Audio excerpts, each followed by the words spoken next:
This is the story of a virgin loser boy, Jinwo, who used to be treated as a traitor's son and even failed to awaken any superpowers, a complete failure.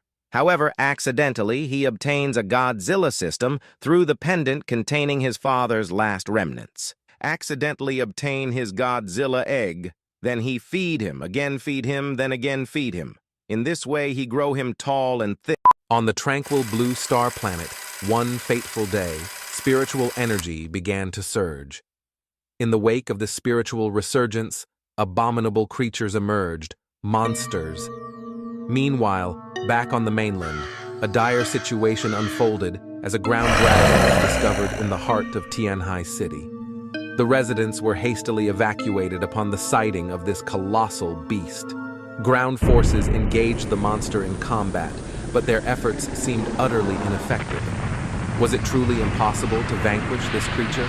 As humanity teetered on the brink of despair, they chose not to surrender to these colossal foes. Instead, some individuals began awakening latent abilities to save the world, becoming its guardians. On the Blue Star, they had entered the modern era. The scene shifted to the top-ranked high school in Tianhai. With the passage of time, the number of awakeners increased. Nowadays, it was mandatory for all youngsters to partake in the awakening ceremony at the age of 18, the common awakening age among humans. The young ones were understandably nervous, but the success rate for awakening now exceeded 92%. So, failing to awaken their power rendered them considered as complete failures. Among them, one individual was particularly excited, having eagerly awaited this day. Jinwo, a high schooler, was confident in awakening extraordinary powers. Just one more ceremony remained, and his turn would be next. The boy before him had awakened an A-rank firepower. As soon as he gained such a high-ranking ability, many individuals approached him to recruit him for their university. Indeed, the awakening ceremony was the sole opportunity to alter one's destiny. The examiner called for Jinwo and requested his details. As soon as he mentioned his background, they all recognized him instantly, not in a favorable light, but as the son of a traitor. His father possessed the legendary thunder power, but had been branded a traitor. In society, Jinwo was known as the son of a traitor. He then began explaining the events of 7 years ago, when he was born as the son of a legendary hero, once praised by everyone. However, a tragic event unfolded during the time when the immortal ground dragon attacked the city. It was said that his dad had fled without fighting, resulting in the complete destruction of Tianhai City at the hands of the monsters.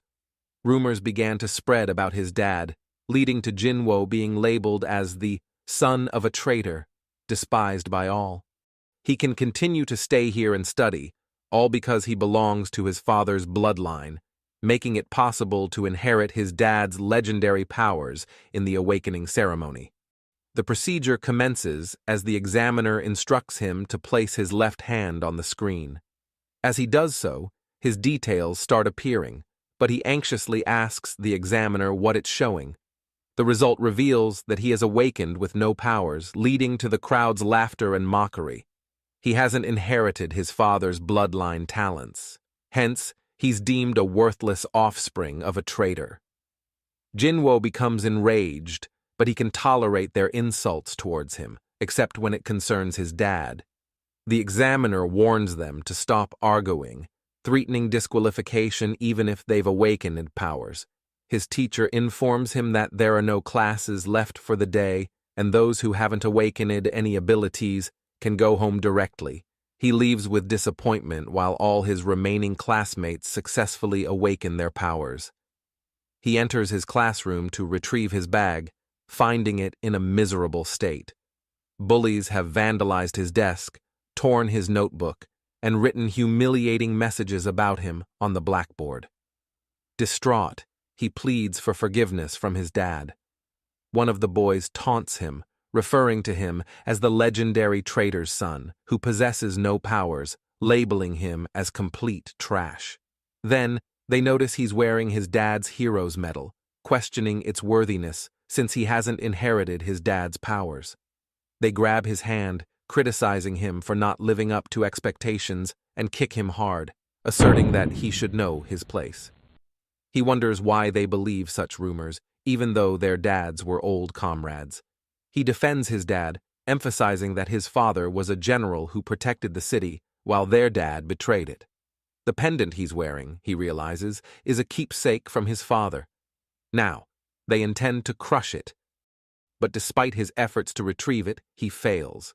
He realizes he has also awakened a superpower today, an A-rank giant strength. And it's not a big deal for him to crush this pendant. He remembers his past, the moment before his father left, he gave him this pendant. When he wakes up the next day, the only thing he has about his father is this pendant. He can't able to see his father's last remnants to crush before his own eyes. He says, if he wants this thing back, then kneel down and beg before him. No, he will never allow him to humiliate him anymore. He directly rushes toward him and bites on his hand, causing him to loosen the pendant from his hand. He quickly catches the pendant. The bully grabs him and tries to take the pendant back to protect it from them, so he swallows the pendant. Enraged, the bully throws him with great force. These same people used to show him respect just because he's the son of a legendary hero, and now these same people curse him just because he's the son of his father. They can hate him, curse him, and do whatever they want because he is actually a loser. But no matter what happens, he will never give up. One day, he will prove that his dad is not a coward. Inside his stomach, the pendant hits the bottom and starts breaking. This kind of strange feeling. The system appears and says the host's blood is detected, making genetic arrangements. This is a monster master system. He starts remembering everything. His classmates tried to humiliate him, but, by mistake, helped him activate some kind of power left by his father. The system asks him to make a choice. As soon as he continues the process, 4 beasts pop up on his screen. The first one, King of Monsters. It looks similar to Godzilla. You can comment any suitable name for all of them. The second one is a tyrant that used to live on this planet 200 million years ago. The third one is the Queen of Monsters, and the fourth one is the Starbreaker ape, belonging to the bloodline, similar to the ape girl. These monsters are from ancient eras. Could it be possible? As long as he chooses one of them, the system will automatically generate this monster for him. The system replies, yes, but the monster will be in its infancy. It requires patient cultivation by the host to grow into a complete body. It's hard to believe. He will get one of the legendary monsters for his own, one that has the power to destroy the entire city on its own. If he doesn't wrong, one of such monsters destroyed this city back in the past. If he owns such a beast, he will surely become invincible.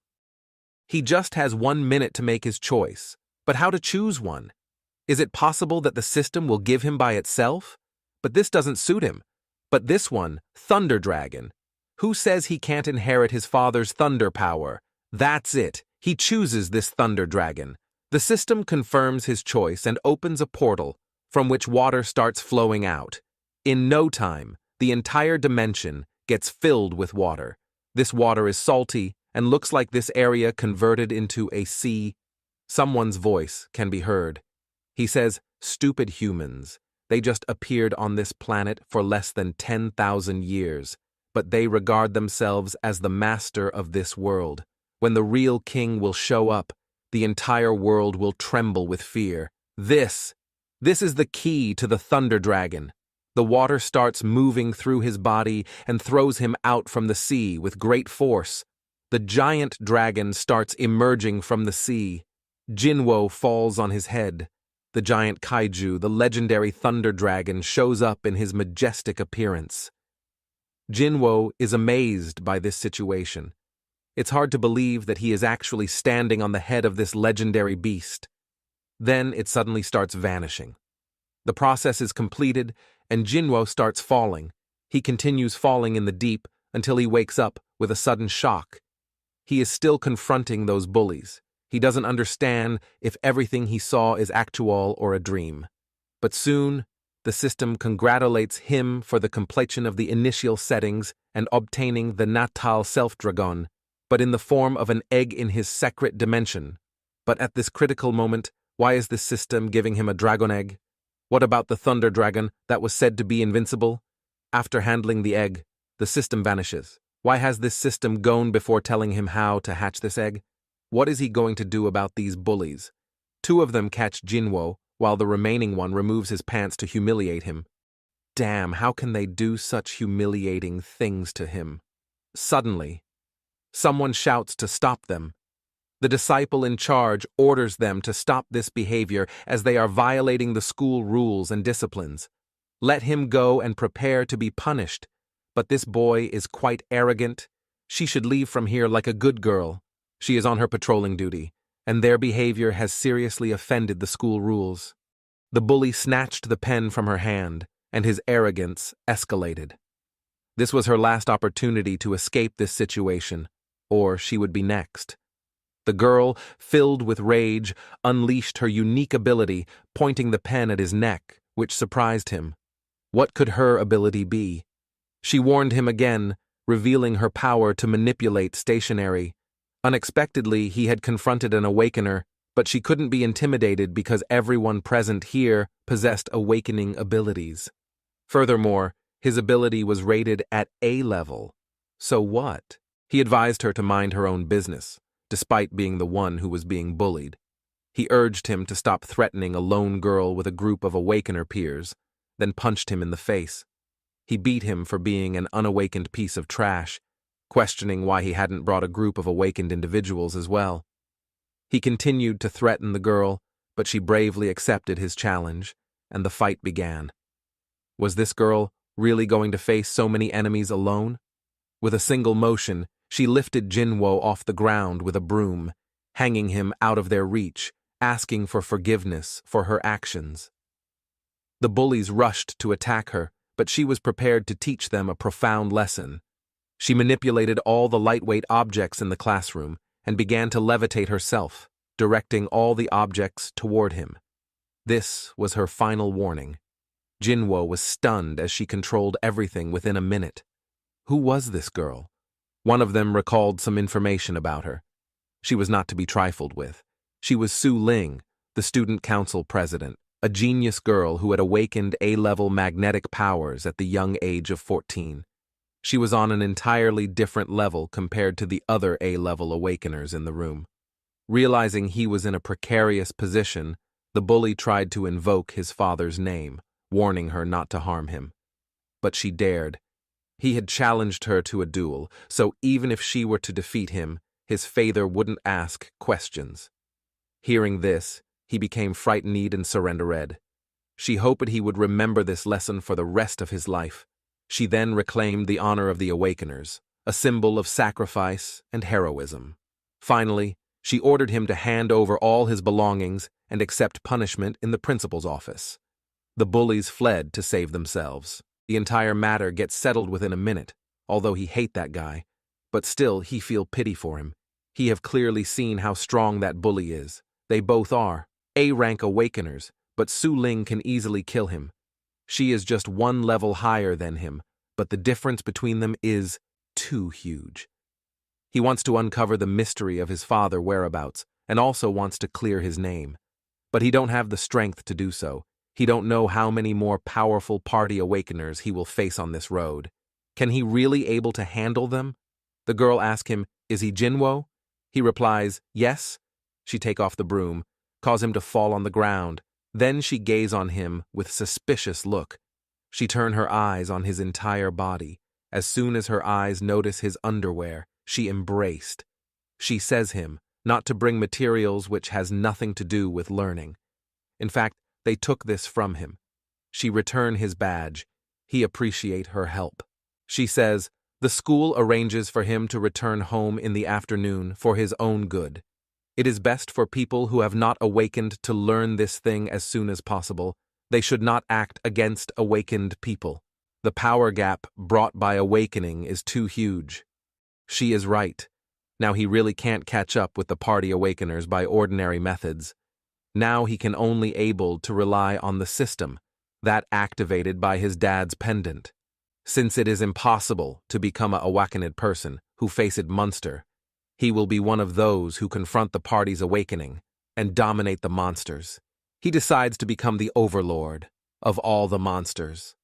It's at night, but the scene is still in the Tianhai school. Someone is cleaning the blackboard. It's already been past 8, but still they have many work left. The bullies got punishment of cleaning all the classrooms. They keep on complaining while working, so their leader shout, "Shut up, and do the work quickly." He is still scared. He will never dare to provoke that woman again in the future. Meanwhile, the scene shit to the apartment building. Even after researching entire afternoon, he still failed to find any information about giant monsters. There is very few information regarding those giant creatures, and leave aside the way to hatch those giant creatures' egg. But it's no wonder, after all, the only giant monster that has ever appeared in this world is Ground Dragon. He remembered the moment when he met the Thunder Dragon. He really felt the unparalleled power contained on that giant creature. So, he have to find a way to hatch that Thunder Dragon. As for his surprise, the system notification screen pop up. It's saying something, but before reading it, he became very happy to see it back, as he really miss it for this entire afternoon. Although he directly passed though it, and slammed his body on his desk, the system says it's message, as this is the Monster Master system, so it requests him to hatch the egg as soon as possible. He have checked on lot of information sources, but couldn't able to find a way to hatch this monster egg. The system says this is actually a normal thing because the entire evolution process of human beings take place since 5 million years ago, while even the weakest monster lifespan measures in hundreds of millions of years, and its incubation period is at least 5 to 6 million years. 5 to 6 million years? He's shocked. Are you kidding me? Then how can he able to hatch this egg? It's indeed impossible to rely on natural hatching method. However, since this system is called Monster Master System, it has its own way to speed up the hatching process. He asked for the solution. It's simple, Monster Crystal Core. He is confused. What that is? System explains him, monster have a way to intake spiritual energy from the environment, which help on its survival and growth. And that thing is possible by the crystal core that presents in every monster's body. Its size can be of human fist, but it's contain a great amount of energy. The reason why this monsters grows and develops slowly is because of the spiritual energy that present on this planet is too thin. Therefore, as long as they can provide it with sufficient crystal energy, they can accelerate the hatching process. This is not a solution. There is no way he can provide it with monster crystal core.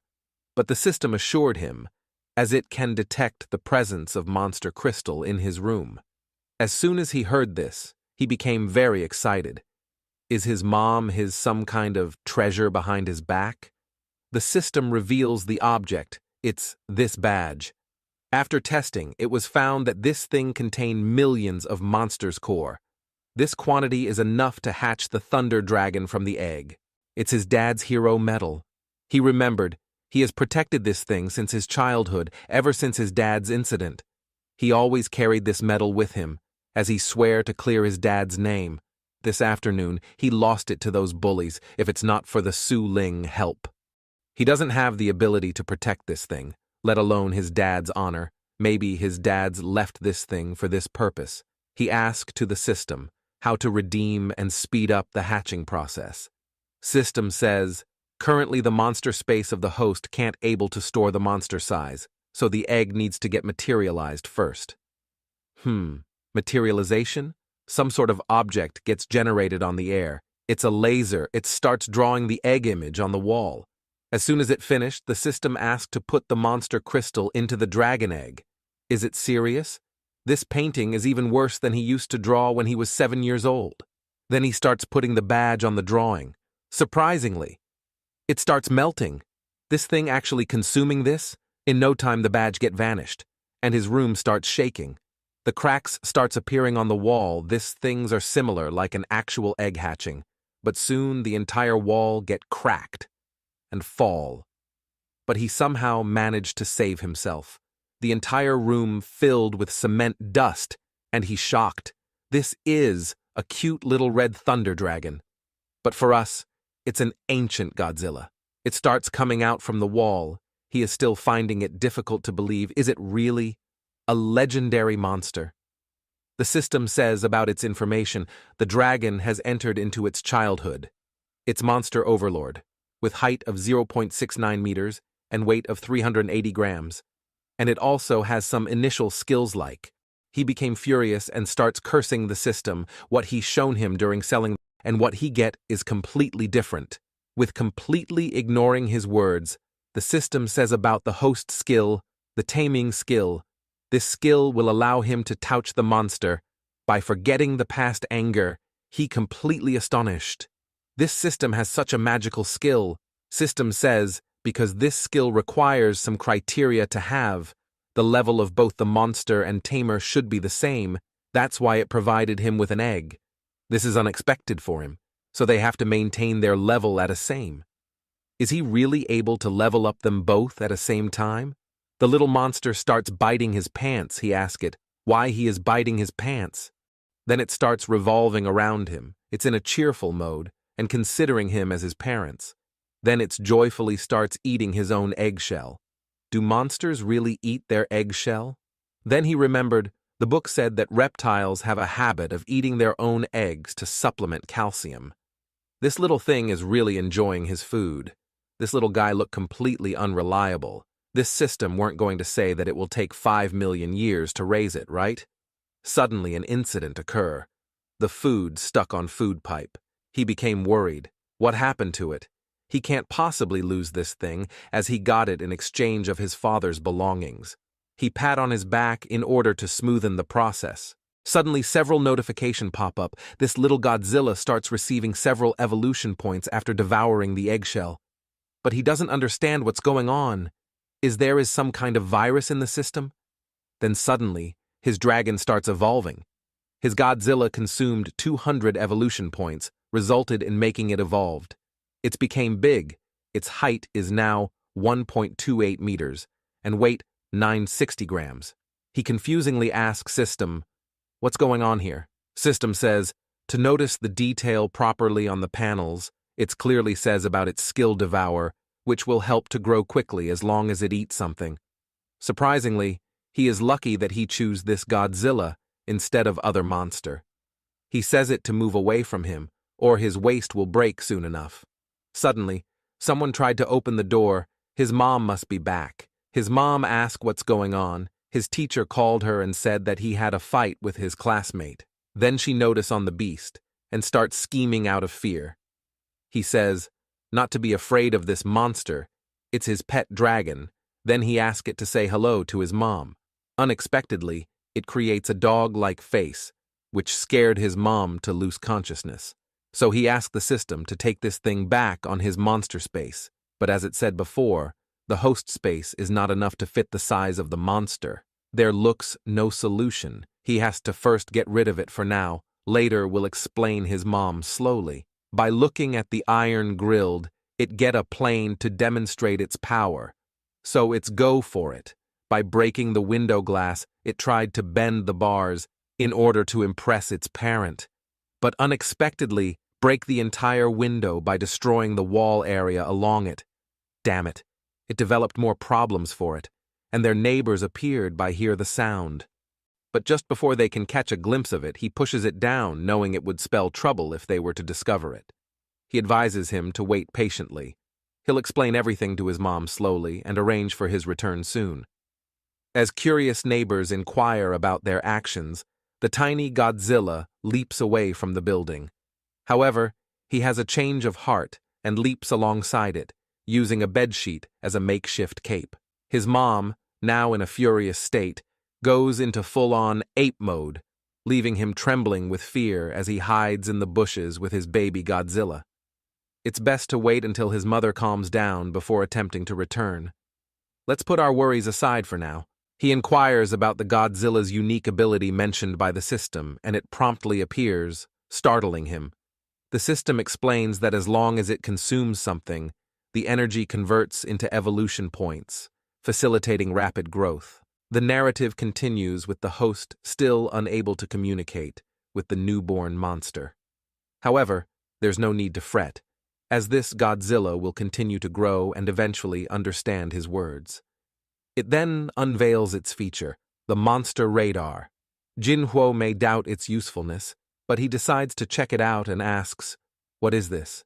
As the system explained earlier, monsters require spiritual energy for their growth, and this radar detects concentrated sources of spiritual power. Okay, that sounds useful. The biggest highlight on the map is his Godzilla and the other blip on the screen. The bright spot behind them must be the concentrated spiritual power source. The only thing he's seen his Godzilla eat so far is its own eggshell, so to nourish it properly, he must tend to this source.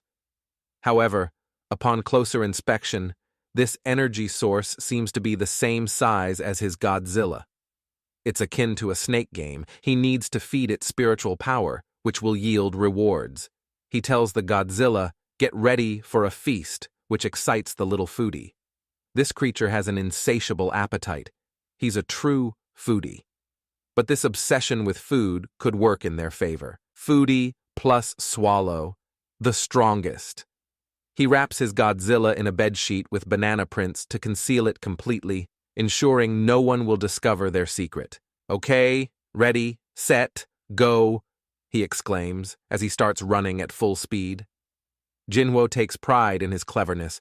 He's truly ingenious to come up with this way to hide his Godzilla. Soon they arrive at their destination. Is this the location indicated on the radar?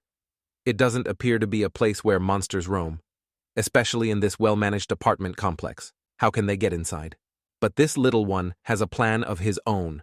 With a mighty leap at full speed, he grabs onto a pillar, leaving Proto amazed that the building withstood Godzilla's body slam, an earthquake-resistant structure built after the ground dragon invasion. They start climbing the building. Finally, they reach their destination, and from the looks of it, they're in the right place. So, the energy source is in this apartment. It's hard to believe, no matter how you look at it. It's just a girl's bedroom.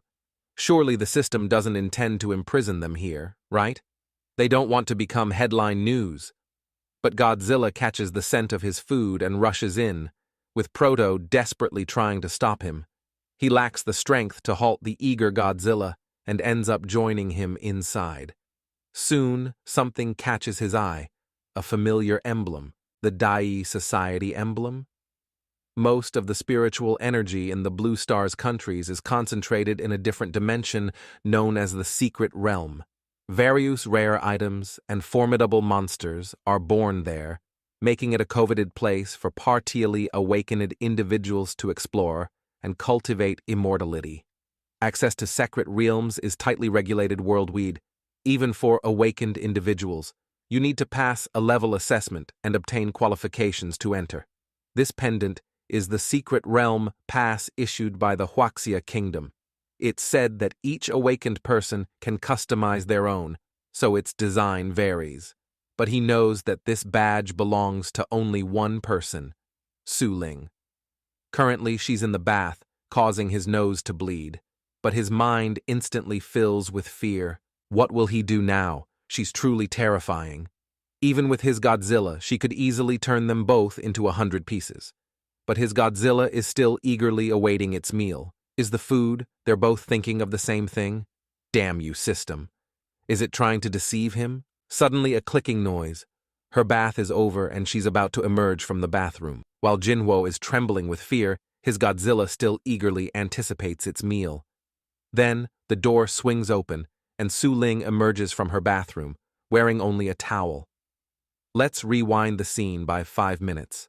Su Ling contemplates the afternoon incident. Did she go too far? But she did say the right thing, didn't she? Never mind, with that wolf-like look, he still calls himself the son of a hero, clearly overestimating his own abilities. She shouldn't have expected anything from him in the first place. Just then, she hears a sound and steps out of her bath. But before she can spot them, his Godzilla grasps the situation, picks him up, and leaps out of the window once more. This terrifies him, because this isn't a 4-story building. It's the 40th floor. The Godzilla crashes onto the ground, causing it to shake. Even though he lands on the creature's body, it feels like he's fallen into a searing hot pan. The system appears to add more agony, congratulating him for successfully locating the source of spiritual energy. This infuriates him. It still has the audacity to show up. The bright spot on the monster radar is a human being. It only mentioned concentrated aura, not the type of object. Moreover, awakened individuals and monsters both possess spiritual energy on the blue star, resulting in similar auras. The system assures him that the reward for this task will be substantial. However, consuming a human being is not possible. He's only had this system for a day, but it's already tricked him so many times. The system reveals that the reward for this task is a skill called shadows. He's hesitant but curious and asks about it. Although the system isn't allowed to disclose skill information before it's gained, it makes an exception this time to boost his enthusiasm. This skill will allow him to place any monster into his monster space and temporarily copy 30% of his pet's abilities. So, he'll gain 30% of all the monster's attributes, should he dare to hope? When he examines his Godzilla's energy, it's similar in size to Su Ling's energy spot. If he gains 30% of this creature's strength, does that mean he can reach the middle stage realm's strength? Now he's the one getting excited. However, this time, he's upset and refuses to follow any more orders. He's been kicked out twice and not properly fed, so he's upset. But now is not the time to settle old scores. As the saying goes, it's better to seek help from others than to do everything alone. He shows him what he has, the secret realm pass from the Watsia kingdom. A few moments later, they arrive at the entrance of the secret realm, named Sector A86. With this pendant, they'll gain access to the secret realm, where they can eat and drink to their heart's content. There must be an unlimited amount of spiritual energy in the secret realm. Fortunately, it's just an E-level secret realm, so security here is relatively lax. There isn't even a guard in sight.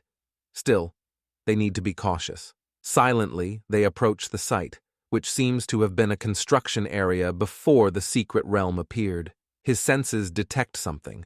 It's making noise and pointing towards it. The entrance begins to open, so he orders entry. This will be his first time, the first step towards finding his dad's whereabouts. One can enter the secret realm even without awakening or special abilities. He may have lost everything his dad left behind, but he's finally taken the first step. They soon emerge from the dimensional area and enter the secret realm. It's like stepping into a completely different world, even though it's the lowest level secret realm. Godzilla is thrilled to see the gigantic creatures and leaves him to hunt insects. But he quickly falls, as he's not experienced in running in the wild. Proto requests that in this secret realm, he must be more dependable. With newfound confidence, he stands up, takes a deep breath, and lets out a loud scream. What's he trying to accomplish? Godzilla tells him to look behind him, and he sees a giant, furious, hairy creature looming. It's a realm monster. What will he do now? Then, the system appears and hugs him out of happiness. Surely it's here to help him, right? The system reminds him that the creature in front of him is a prehistoric beast. It attack on him. This looks like a bear, but its size is little big. But its power is completely on different level. If this palm were to land on him, he'd be turned into mush, the system warns. The beast had unleashed an attack named the Ordinary Hammer, but there was nothing ordinary about it. If he didn't hide quickly, it would have been a fatal blow. The system continues, explaining that during previous changes in the world, some prehistoric creatures accidentally entered the secret realm and managed to survive. This bear was one of them, standing at a towering 4.2 meters tall and weighing 1.8 tons.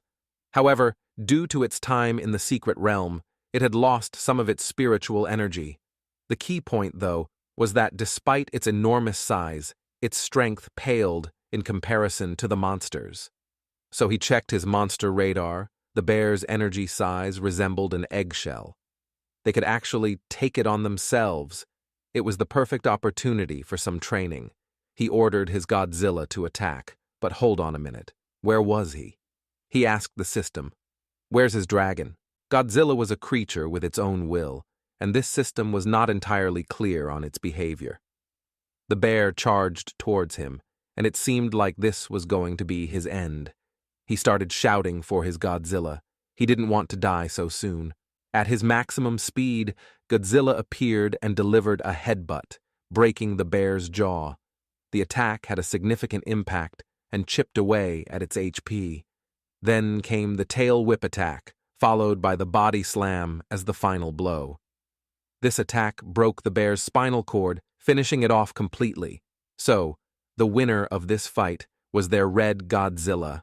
Proto thought himself lucky to have just a little cramp. It was over now.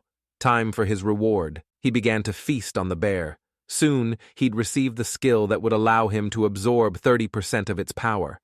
However, to his surprise, he only gained 1 evolution point per devour. Was something broken? Why was the reward so low? It wouldn't be enough to acquire the skill, but it was too late. There was no meat left on the bear's body, and Godzilla was full. Proto was quite upset and asked the system to calculate the total number of evolution points he received. It's 19, the system replied. If he wanted to evolve his Godzilla, soon enough, it evolved again, gaining an extra 3 centimeters in height. It seemed that spiritual energy wasn't readily available everywhere, even in the secret realm. It could only be obtained by consuming prehistoric creatures. So he began searching for another bright spot and managed to locate a much larger one. Excitedly, he called for Godzilla to join him. They were off to enjoy some delicious food. A few moments later, they had covered a significant distance. Even though the light spot had been far away, with the help of his little companion, they had arrived quickly. Suddenly, the radar highlighted something surrounding them. Godzilla slammed on the brakes, scanning for potential threats ahead. The creatures looked somewhat like wolves in the face, but had something different about them. Proto asked for information about them, and the system revealed they were mutant dogs, a hybrid of dogs and kangaroos, skinny little bodies. Proto simply ordered Godzilla to deal with them swiftly, even though they were surrounded. He taunted the little creatures. One of them jumped forward, attempting to bite him, but Godzilla bit back first, swallowing the entire dog. Surprisingly, this time, he received hundreds of evolution points. Proto's hopes soared. These skinny mutants provided many more evolution points compared to the thick bear. He ordered the elimination of every last one. The foodie rushed to them like he had stumbled upon free samples, devouring them one after another.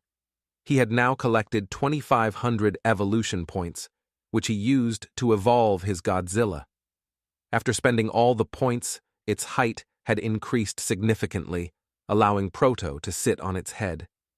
The skill progress bar had filled up to 50%, but just then their boss appeared.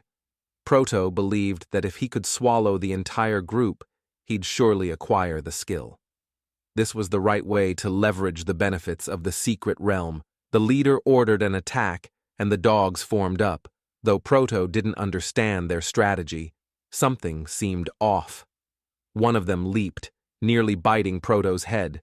But their lightning-fast Godzilla swiftly grabbed the dog, sacrificing his hand as it bit down.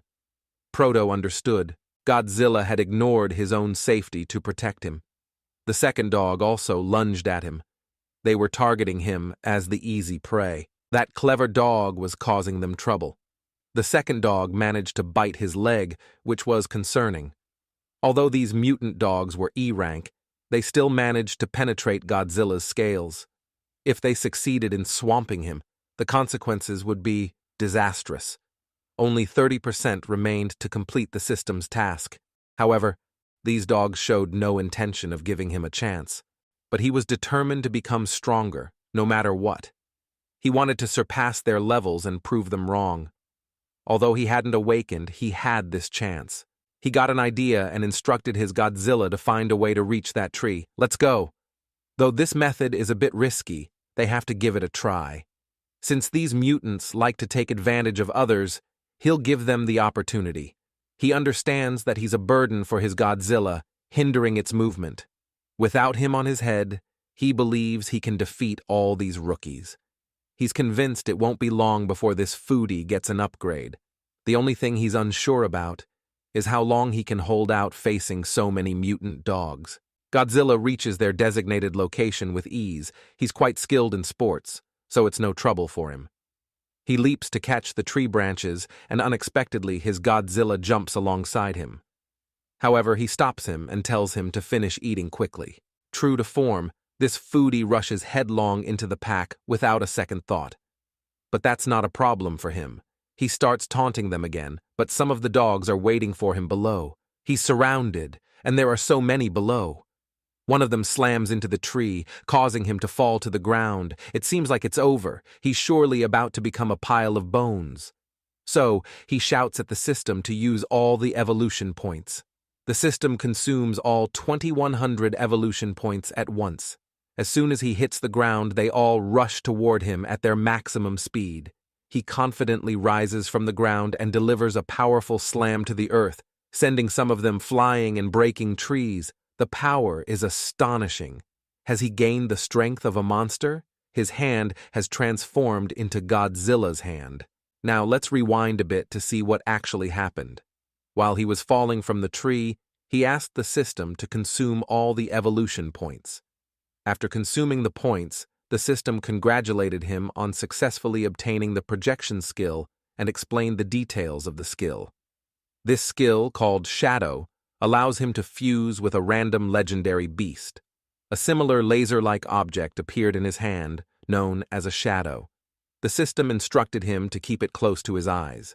As soon as he looked into it, all 4 legendary beasts appeared in the projection. However, he still didn't understand how to use it. Upon his fall, the object activated by mistake, and he randomly acquired Godzilla's skill, just as he expected. Now, back to the present. He used the tree to crush the dogs, but they remained persistent in hunting him down. Not to worry, though. He had the strength to deal with them. He'd give them quite an experience today. He picked up the entire tree and hurled it at them. However, all the dogs easily dodged it, remarkably flexible. How had these dogs become so advanced? Even with his power, he couldn't seem to defeat these rookies. But Godzilla arrived after finishing his business elsewhere and devoured them all in one gulp. Wait a minute. He just noticed that Godzilla's appearance had completely changed. It looked majestic. Its growth rate was truly monstrous. He asked if Godzilla was now content after fulfilling his promise of feeding him to the full. It looked so fierce, but why was it gazing at him? Then, it lifted him onto its shoulder. He asked, "Who's speaking?" Proto became scared. This creature could speak now? The system chimed in, instructing him not to make a fuss. These legendary monsters had ruled the blue star for tens of billions of years. They were super-intelligent creatures, for whom learning human language wasn't a difficult task at all. It told him, "You are weak. Don't take any risks." Proto asked, "Didn't you just use me as bait to catch that bear?" No, he was mistaken. He was strong enough to defeat that monster. But his decision had been right. Otherwise, he wouldn't have been able to face those dogs. But wait a minute. Could it be that this guy was actually worried about him? Okay, it was their first time entering the secret realm, and their partnership had been quite successful. What they should do now is return quickly and give the pendant back to Su Ling. Oops, he'd lost the pendant. Could it be that he dropped it while falling from the tree during the fight? They had to retrieve the pendant. Otherwise, they wouldn't be able to leave the secret realm. Even after searching for a while, they still couldn't find it. Godzilla picked up the scent of the dogs. Proto had heard that crows liked to collect shiny things in their nests, but he hadn't heard that dogs liked to steal them. Proto could also smell the mutated dogs. The projection skill had enhanced his senses. Following the scent, they arrived at a location. The badge was indeed there, but these puppies weren't going to part with it easily. At first, Proto thought these were mutant dog puppies, but the system corrected him. They were actually little mutant dogs, not puppies. These creatures evolved from small dogs under the influence of spiritual energy. They're not very tall, so their individual fighting abilities aren't strong. However, their aggressive nature shines when they gather in groups to overwhelm their opponents. Their attacks couldn't even scratch Godzilla. He effortlessly swatted them away, ready to devour them all. But Proto intervened, telling Godzilla to leave them to him. He wanted to test out his newly acquired skill. About 45 minutes ago, Su Ling stood on her balcony, pondering. It was possible to sneak up to the 45th floor, but leaving safely from there? Could those school bullies be behind this? There was a strength-type awakener who could scale walls, but how could a human create such a massive pit? Then she noticed it. A banana-printed bedsheet. She knew only one person with such terrible taste. Jinwo. Something else crossed her mind. Earlier today, during her inspection duty, she had a momentary glimpse of a monster-like illusion. Following that, she found the group of bullies in the classroom. She meticulously checked their details, but couldn't identify the one with monster-like abilities. Jinwo, the unawakened one, seemed the most suspicious. But was it even possible? Unheard of, for the awakened guidance instrument to make an error in judgment. And she'd never heard of a monster control ability user. Furthermore, if he did possess such an ability, why didn't he reveal it when he was badly bullied earlier today?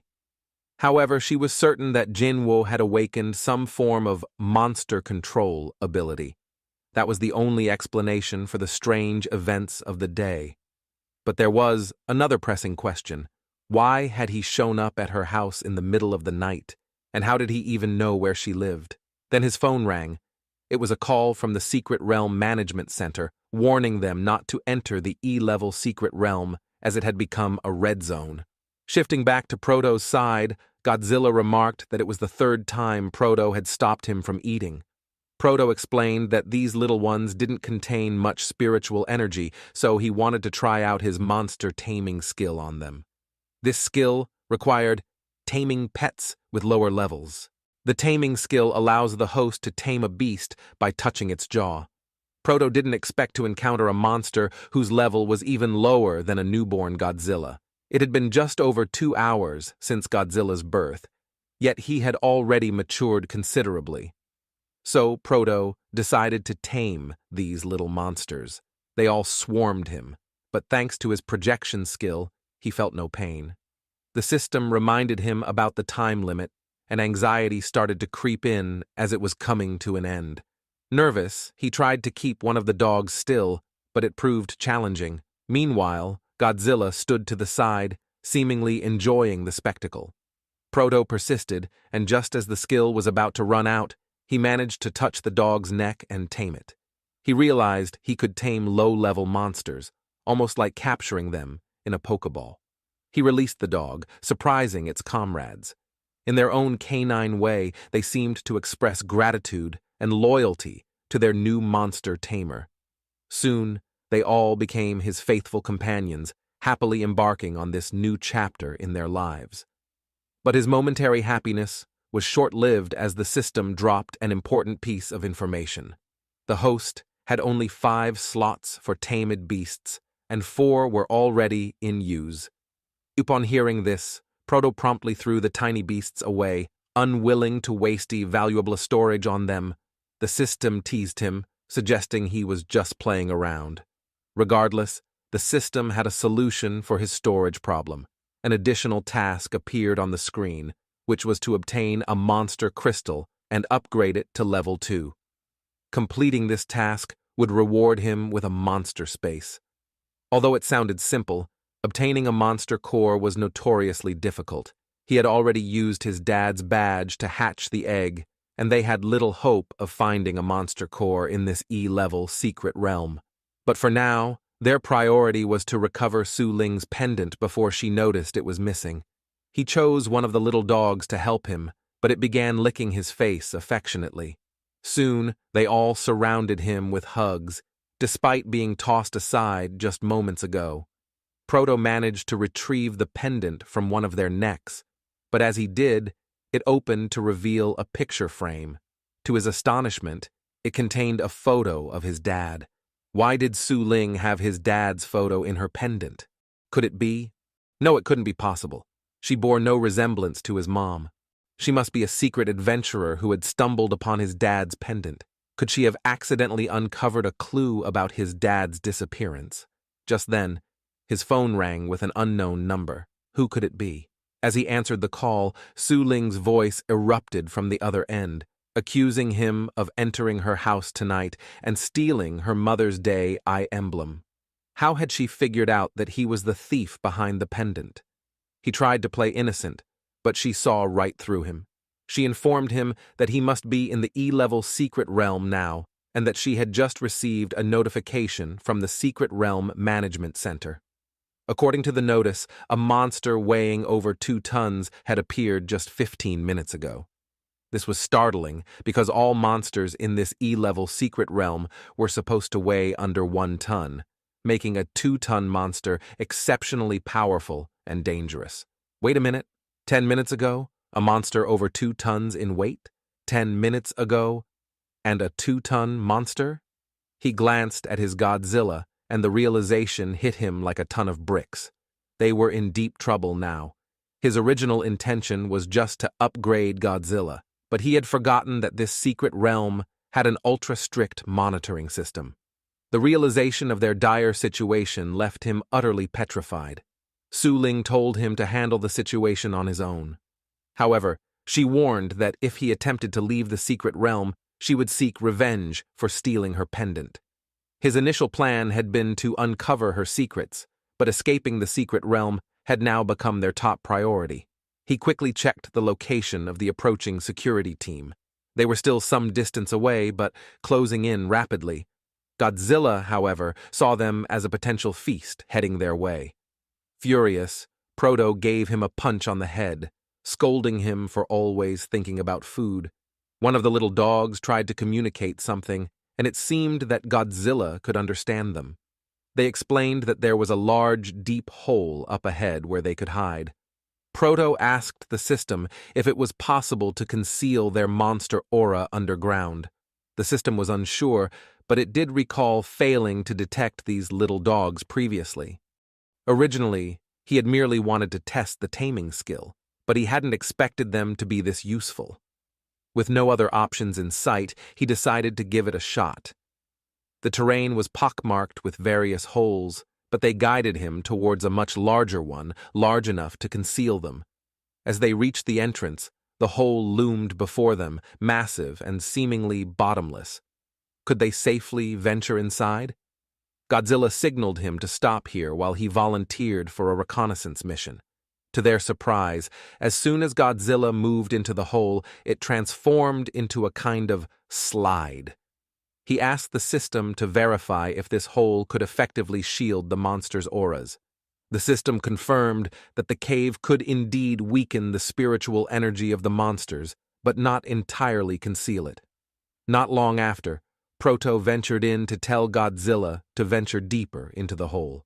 Upon noticing Proto's arrival, Godzilla caught him before he could tumble down. Infuriated, he questioned why Proto had ventured inside when he'd clearly been instructed to wait outside. Proto explained it was because their aura hadn't been adequately concealed. Fortunately, the hole extended much deeper than expected, saving them. Godzilla spotted some strange substances on the walls, and the width of the hole began to concern them. Normal monsters couldn't dig tunnels wider than themselves, so could there be a larger creature here? It seemed implausible, given that this was just an E-level secret realm. Any massive monsters would have been discovered long ago. But then something caught their scent. A remarkable presence lay ahead. Godzilla began sprinting towards it, leaving Proto behind. After a moment of running, they arrived at an eerie sight, a swamp filled with bones and the remains of dead monsters. Proto was terrified, but Godzilla was ecstatic at the sight of this abundant food source. Proto urgently warned Godzilla not to eat any more. Overindulgence could jeopardize their concealment within the hole. Suddenly, the ground began to shake, and a colossal beast awakened from its slumber, feasting on the remains of the fallen monsters. This creature was a meter tall and weighed a staggering 5.4 tons, a true glutton that lived for eating and sleeping. The question arose, how did such a lethargic monster hunt? Then something fell from above, revealing the secret to its lazy hunting strategy. However, there was a problem. The mutant dogs, including their leader, had fallen into the same area. Hadn't Godzilla dealt with them already? Upon spotting their presence, the mutant dogs grew furious, mistakenly believing that they were being framed. However, they were cautious not to make any aggressive moves, as they were on a mission to escape and had stumbled into this predicament by mistake. He warned them that now was not the time to engage in a fight with them. The real enemy was right behind them, a big, fat, ugly mutant pig that devoured them all in a single bite. There was so little resistance that it barely stuck in its teeth. It was vicious. The three mutant dogs vanished in the blink of an eye, without giving them a chance to fight back. It was clearly quite excited. This giant monster could easily fill its stomach. This ugly monster was far too terrifying for his delicate heart. It lunged at him, but Godzilla managed to hold it by firmly planting his leg on the ground. Even these enormous creatures couldn't overpower him. However, he knew he couldn't hold it for long. Godzilla communicated something to the dogs, and they obediently followed his lead, treating him like their older brother. Together, they began to drag him away. The pig understood their intention, so it threw Godzilla vertically and went after them. Godzilla shouted for them to run out of there. They managed to squeeze through a small hole, leaving the pig's head stuck in it. But surprisingly, it began digging inside the hole, using its head to dig through the mud and expand the opening. Godzilla refused to let it eat them and bit into its thick, flexible skin. With all his strength, he yanked its head out and flung it away. The pig's skin was so thick that even he couldn't bite through it. He attempted other attacks, including slams and tail whips, but they all appeared ineffective. He grew furious and lashed out at Godzilla. Proto noticed that despite Godzilla's powerful attacks, they had no effect on the pig. This was a common occurrence in the video games he used to play. There must be a weak point in this monster's structure, and judging by its anatomy, it had to be its belly. He needed to find a way to convey this to Godzilla. Suddenly, a notification popped up. The system informed him that it was past midnight and time for the daily sign-in reward. It was the perfect moment. As part of the reward, Godzilla would acquire the explosive breath skill. This was a stroke of luck. Proto not only discovered the monster's weakness, but also obtained a special move. Though he now possessed this new skill, he couldn't use it at the moment. However, there were only these 3 monsters that they could dispatch right now. Proto realized he could also use 30% of monsters' abilities. He asked if the ability cooldown had reset, and the system confirmed it had. He began devising a strategy. He would distract the attention of the beast while his Godzilla used its explosive breath to defeat it. However, this plan would take some time to execute, so their objective was to keep the beast's attention on them for as long as possible. Proto asked the 3 mutants to listen to his plan, and it seemed they understood him. He started explaining the strategy to them, and they appeared reliable. They split into 2 groups, with 2 of them biting the beast's ears to divert its attention, while the third one approached Godzilla. The third mutant began explaining about its newly acquired skill, which only further enraged the pig. It attempted to throw them away but couldn't shake them off. Proto took his position and threw a large rock to distract the beast successfully. But unfortunately, it hit Godzilla and knocked him unconscious, causing the plan to fail. The beast's attention turned towards Proto, leaving him anxious and alone. He knew that, as he would explore more secret realms in the future, he would frequently encounter monsters and needed to become proficient in combat. This particular monster was massive and hideous, terrifying him. However, he soon noticed a shimmering light, regaining his confidence. He realized that Godzilla had not vanished, but was beneath the ground. Proto quickly retreated from the area, and Godzilla unleashed its explosive breath, sending the massive monster flying several meters into the air. Fortunately, the Secret Realm Security Force noticed the commotion, but did not witness the explosive attack, so they assumed this giant creature was their target, the hidden monster of the E-level Secret Realm.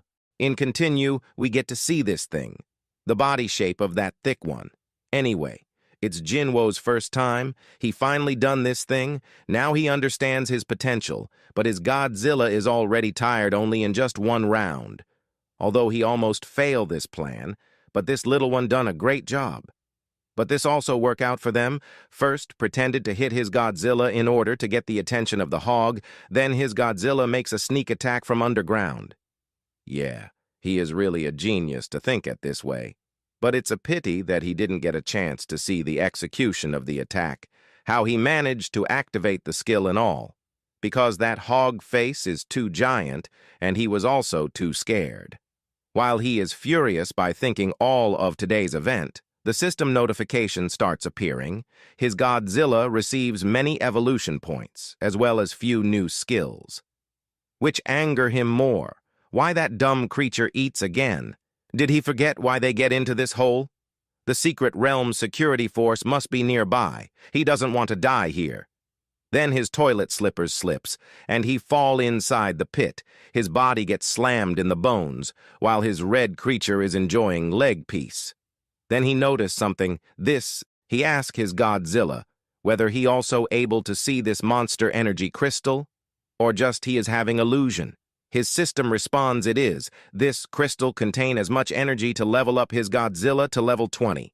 While this little foodie wanted to eat this thing, Proto snap it, and says it's for system upgradation. System tells him to put this hard one into this hole. It's amazing. It melt like a butter in it. As he put his thing inside it, so now it's time for his reward, something starts appearing on his back.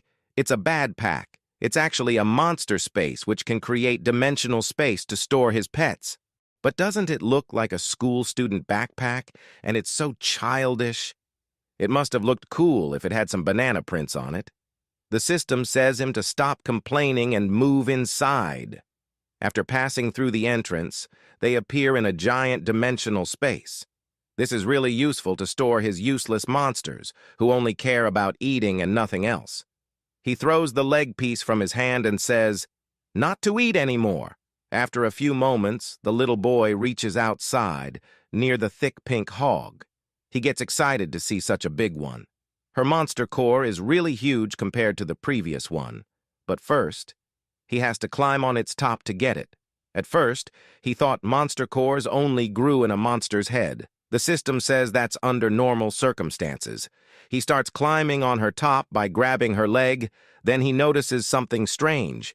There's a surgical suture. Could it be that someone put this crystal on her belly? The system says him to wait.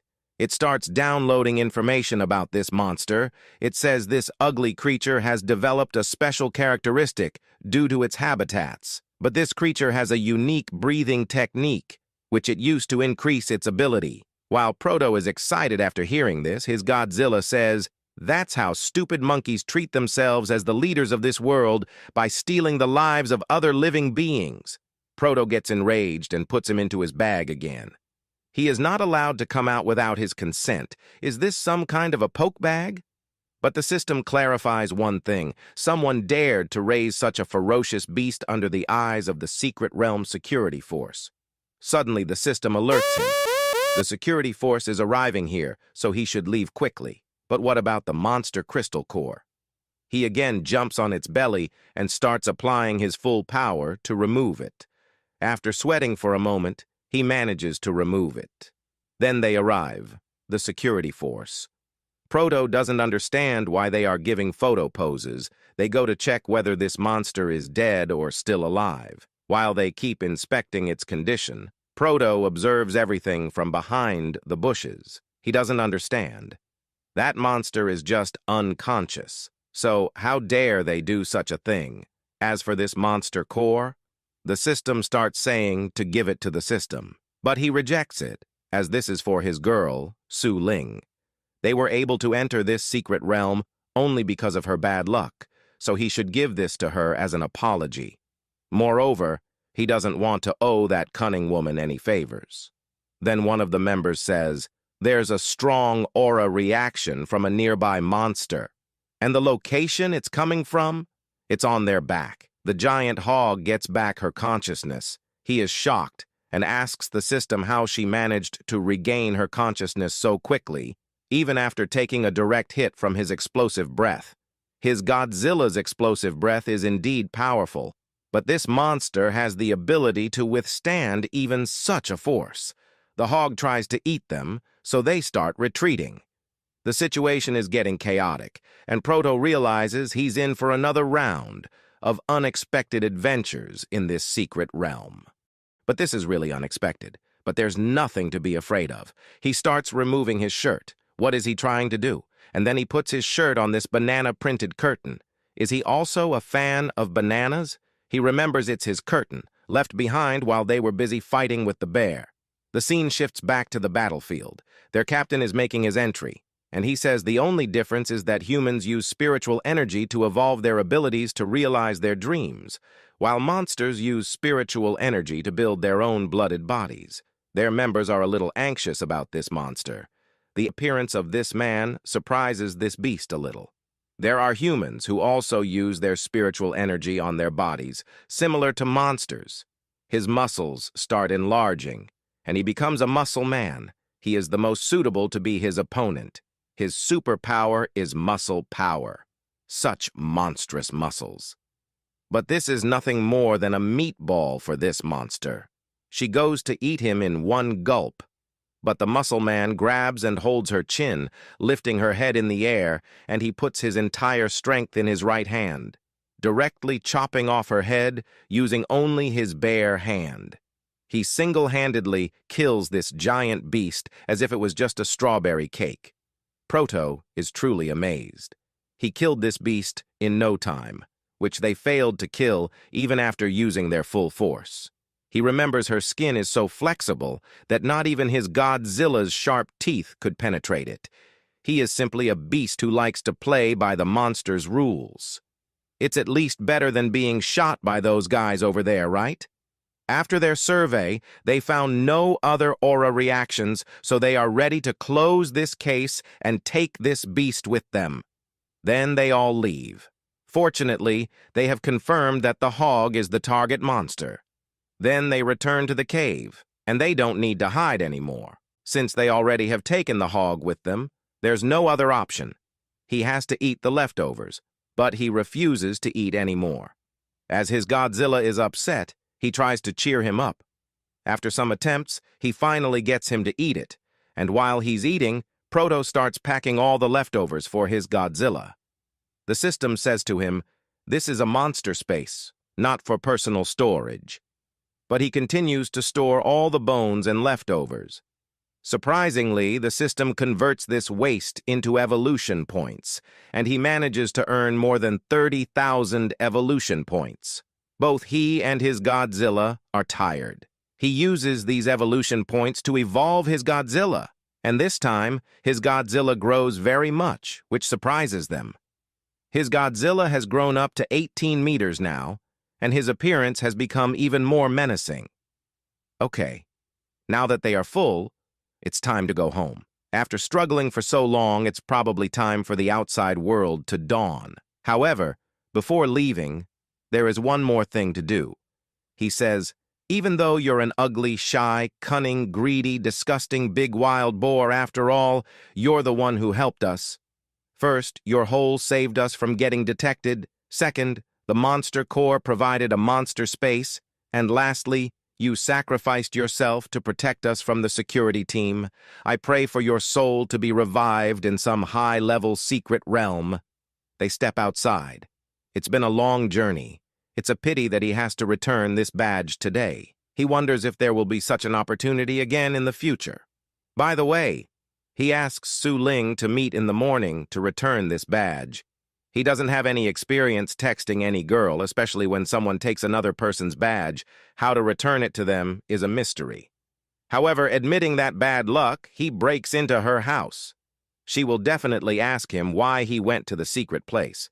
She seems to know he has something to do with monsters, but it's not clear to what extent she knows. This is a complete mess, and he can't even get rid of any knots. He hopes his monster core can satisfy her. He hopes she will become so happy after receiving the monster core that she will forget to ask anything else. Then his phone vibrates. She finally replies to his message. She replies that she will be available at their school, so he is going to meet her there. The scene shifts back to their school. Jinwoo arrives, clutching the monster crystal. It appears entirely empty. Is she really there? It doesn't seem like any activity is taking place. He opens the door and quietly inquires if she's inside, but no response comes. The room is rather dim, and Jinwoo, fortunately or unfortunately, believes in ghosts. He's not brave enough to enter their gymnasium. He's heard that most ghosts like to maintain their physique through exercise. Instead of going inside, he sends her a message asking her to come out, but she responds that she's busy and can't leave. So, he must go in. Her words are a bit peculiar. There's nothing to do but apologize since he came here for that purpose. With permission to enter, he steps inside and explains that he has her pendant. But there's a slight misunderstanding. Then suddenly, the door closes, leaving him spooked. But what's happening inside the gym? Why are there so many? Then he hears footsteps. She says, "Are you surprised? All of this is prepared for you. Is this some kind of mischievous punishment?" She continues, "You're a pervert who peeks at other people's baths and steals their property." He protests, saying it's all a misunderstanding and he can explain it to her. Misunderstanding? She takes her pendant back, even though he tried to hide it. She managed to find it. The stolen items and evidence are all here. What more is there to deny? All this because of his bedsheet piece. She warns him that this gymnasium has been set up to trap him. He definitely won't be able to escape as he did last night, so it's best to confess and be lenient. What? These bars were set up as a trap? He apologizes, saying he just borrowed her pendant without her consent. However, last night he acquired a massive monster crystal in the secret realm. He wanted to give it to her as an apology, but as soon as he makes the offer, something flies up and destroys the monster core into pieces. What is this behavior? Why did she destroy this precious stone? She is furious and tells him not to change the topic and to answer her question. First, she wants to know how he managed to sneak into her room. He has to answer everything honestly. If he tries to hide or lie, her next target will be his head. He starts shivering out of fear. He just borrowed her badge for a short while, so why should he receive the death penalty? Furthermore, how should he explain this situation? Should he tell her that he has a system controlled by monsters and that thanks to the system's mission, he snuck into her room by riding on his monster's back? While his monster is furious and wants to harm her, they aren't allowed to come out here. Su Ling doesn't understand what's wrong with him. He's talking to his school bag. If his Godzilla appears here, it would cause a huge commotion, and the entire national military would come to hunt him down.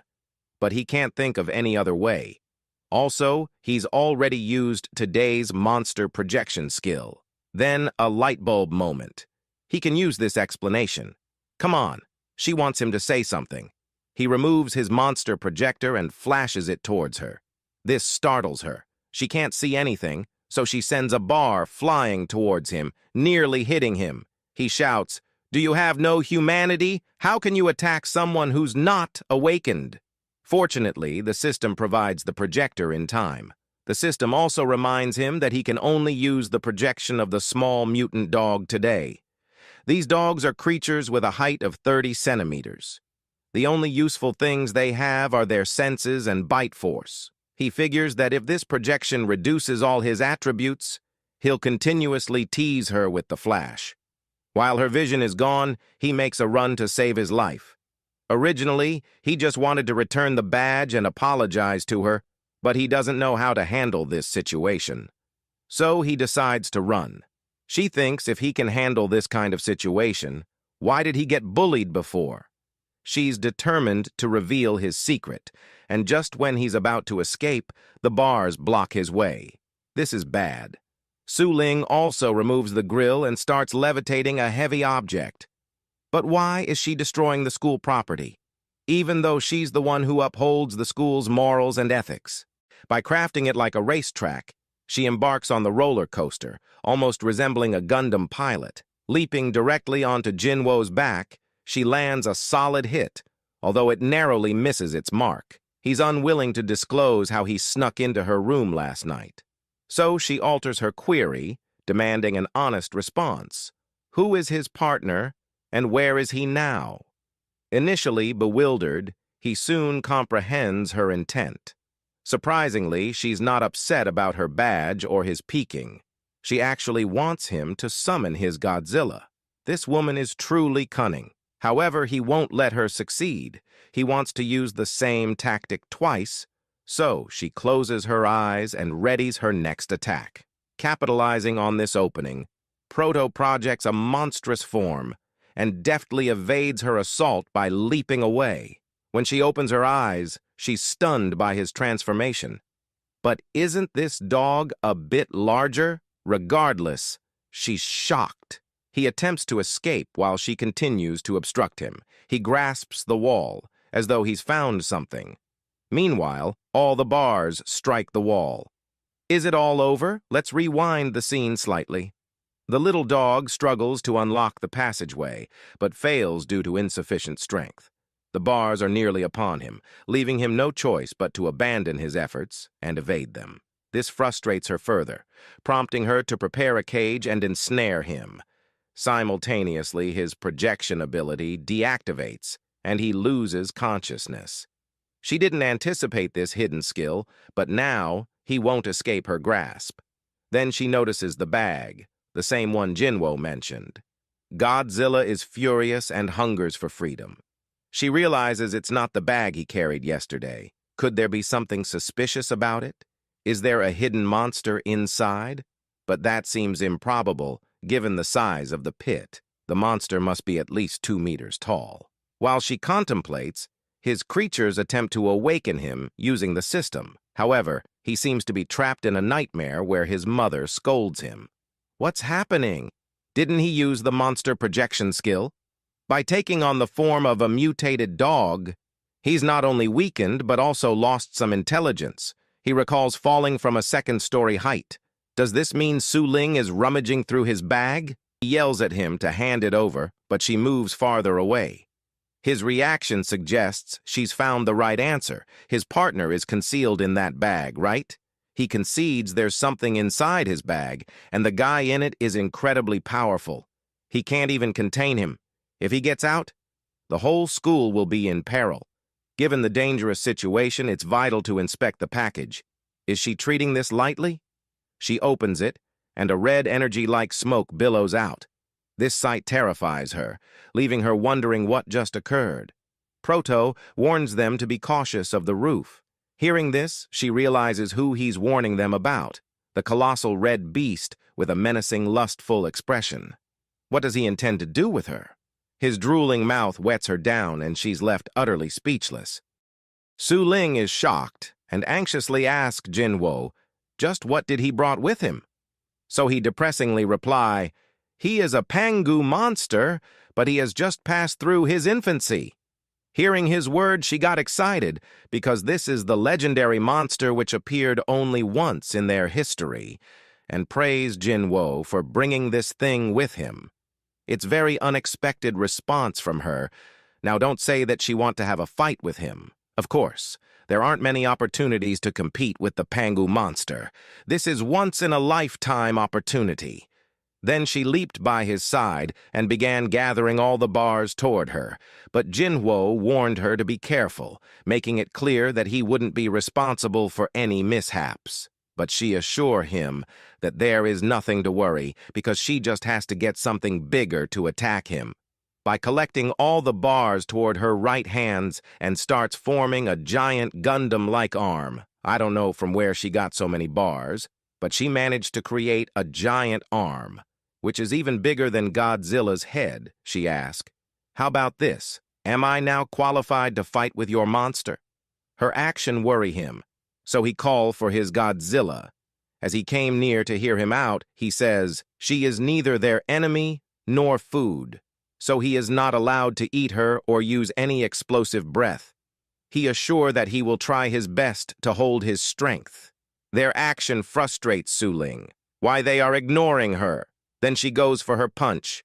By simply swinging his tail, he broke down the entire punch into 2 pieces. And those bars gets fly towards Jinwo. If any of this bar hit him, he will be goner for sure. But Godzilla put his hand to block him. Phew! He survived those disaster. Then he asked for Su Ling. Where is she? They start searching for her. Then he notice on something. Is the new model basketball net? While his dogs are excitedly wanted to taste those leg pieces, Su Ling is really on her embracing position. She is stuck here, and also those mischievous dogs wanted to do something naughty, so she asked him to take them away. Okay, no problem. But before that, since he have already answered to her question, so it's time for her to answer his question. Why his dad's picture is in her badge? What is her relationship with his dad? She got flustered and says, "You pervert! Why you rummaged through her things?" Then she began, 7 years ago, when the Pangu monster, Earth Dragon, attacked Tianhai City, it caused a great disaster and destroyed most of the city. In that disaster, my mother was crushed under the rubble. I begged her to let me help, but she insisted me to run away by leaving her alone, as she was at her last breath. The giant dragon was looming over the city, but I couldn't leave her. I wished we'd either escape together or meet our end together. At that moment, my only wish was for someone to come and save us. "Save us!" I cried, and then he came. A superhero who saved us. He launched a giant punch at the Pangu monster and sent it flying. That superhero who protected us was none other than your father. At that time, all I could think was, this person is so strong. Thanks to his help, both my mother and I were saved. Hearing her words, Jinwo became incredibly proud of him, knowing his dad would never back down from a battle. Now I'm motivated to learn that amazing punch like my dad. Similarly, I've always wanted to throw a punch like him. But unexpectedly, even after years of practice, my first opponent, the Pangu monster just past its infancy, showed me how vulnerable I am. Jinwo warned her not to use his partner as a practice material, and she realized his partner is indeed a peculiar and gigantic beast. His Godzilla asked him slowly, should he eat her? She keeps on questioning him. Where does he live? At his home? He shouldn't going to keep him stuffed in that school bag forever, right? He thinks why she simply doesn't accept that he is genius, then says, that's right. By the way, little one, do you want to come and stay at my house? Then we can practice sparring every day. He is not stupid enough to become her sandbag. Oh, she has forgot to mention one thing. Her house is in a secret realm. The land is very big, and there is high supply of food for him. As soon as he heard about food, he'd jump out of happiness. He warned her not to decisive his monsters. She asked for his forgiveness. She almost forgot about him. In fact, he is also welcome too there. Her word fluster him. Why her word feels double meaning. He is quite embarrassed, which confused her, so he changed the topic and again questioned about his dad. What happened next? Actually, she doesn't know what happened after that. She and her mother got rescued by disaster relief team.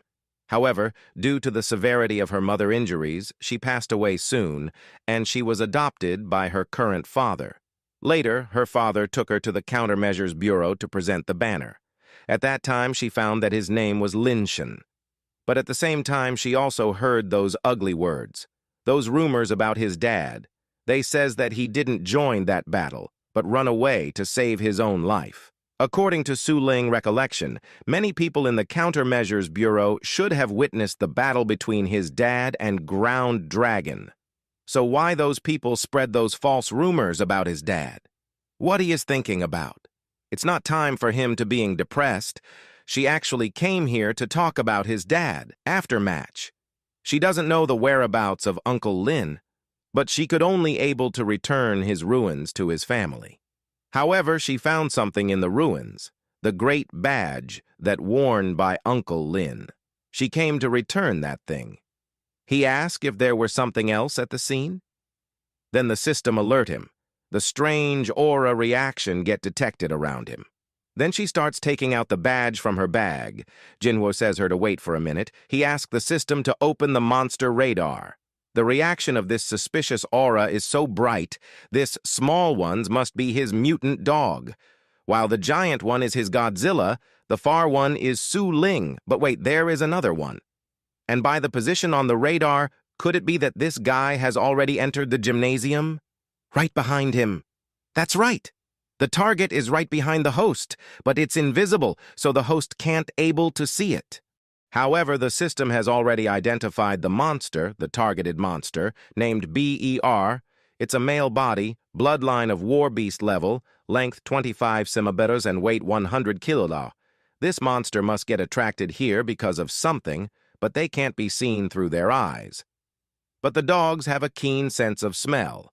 They are clearly able to sense its presence. This time the evil eye will surely met his death. He order his dogs to find it out. Su Ling is confused and asked, what exactly is going on? He says there is an invisible thief in the gym.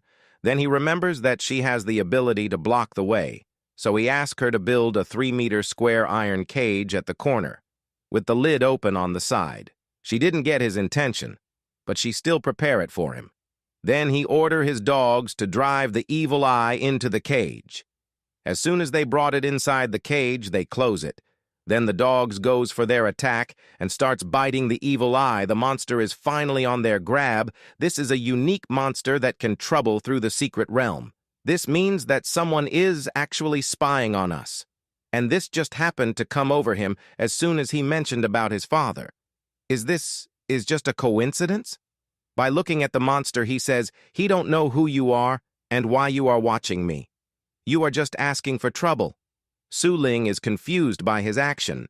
Then she took the photo of the evil eye.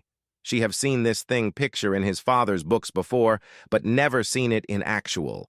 So she posted it to her father to get to know about it more. Sure enough, the call came soon. She says that she wants to know who sent this thing to spy them. Jinwoo find this thing similar. This is the similar Godzilla figure that his dad made for him. He had sew it specially for him and said him, no matter how much difficulties you will face, you have to be strong like this Godzilla and face them head on. He thinks he has not became any monster, but became their master. Then he asked the system, how many monster space he have now? There's 7 monster space. While Su Ling is asked her dad, how they can able to find the sender.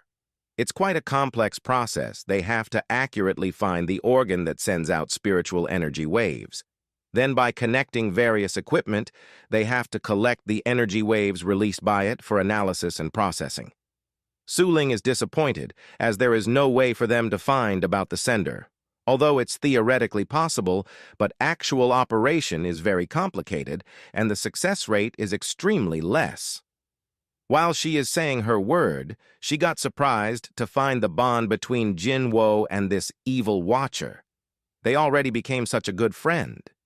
At the same time, the scene shift in the middle of the forest, where we get to see a building. The mutated human or beast-type super being came here to inform him about something. She says, Professor, the Countermeasures Bureau has taken back their mutated org, but her monster spiritual core has been missing.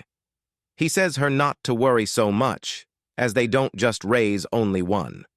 She will understand after having a look at this footage, so this 4-winged bird girl came down. She is shocked after witnessing the majestic appearance of Godzilla. He says this is the last footage, sent by the evil eye before they lost its contact. Now she understand how their pig got discovered in the secret realm, even though she hide in deep. The countermeasures should have discovered this one, but mistakenly killed their monster.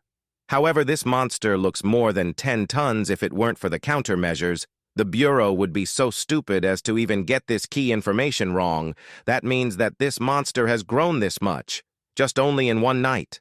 How can that be possible? 1, 2, 3, 4. Then he tear the 4 eye from the host body. As soon as they got separated, they got converted into evil form, and he order them to keep an eye on that Godzilla, as he want to understand every aspect about that giant beast. Then suddenly, the female evil eye body got automatically connected to the holographic transmission. Certain person starts talking with this scientist. It's actually Jinwo. He actually able to connect with the help of male evil eye. Their action confused them. He says, are doing cosplay? This scientist is actually a Frankenstein, and this female is a succubus. She thinks he is a hacker, but how's that possible? Their screen is connected to a monster. Jinwo asks, are you two the ones who sent this evilese to monitor us? He says, so his male evil eye is under their control? Jinwo warned them not to change the subject and says, why are you monitoring us? He actually just want to make a deal with him. What deal? He wish if he could bring his monster here so he can collect some genes from him. Let you collect his genes. Why? So he shows him something on his screen. This is more than 4,000 miles away from Tianhai City. There is an island named Jiuan Island of Abyss Land. This is an image sent back from Jiuan Island by the survivors of the human expedition team 64 years ago. This monster destroyed the entire expedition team with just its own strength. In order to obtain information about it, he conducted 12 years of geological research on Jiuan Island, but finally found that it had been disappeared from the island 20 years ago. But it's hardly to believe that now he have found an almost identical monster in Tianhai City. What exactly the same? With a grin of smile, he says, the goal of his lifelong research is to build a monster paradise. To this end, he have cultivated and collected tens of thousands of various monster species. But this collection of his is nothing compared to the monster that he owned. He just only wanted to collect the genes from his monster. This will not going to cause any suffer to him. And for in return, he can also offer him some rewards. Jinwo can see that those monsters, similar like that org, also have monster crystal core embedded in their bodies. Are they also used to absorb spiritual energy? But it's so disgusting, he feel like this person is a big parasite. Jinwo asks him, what his offer?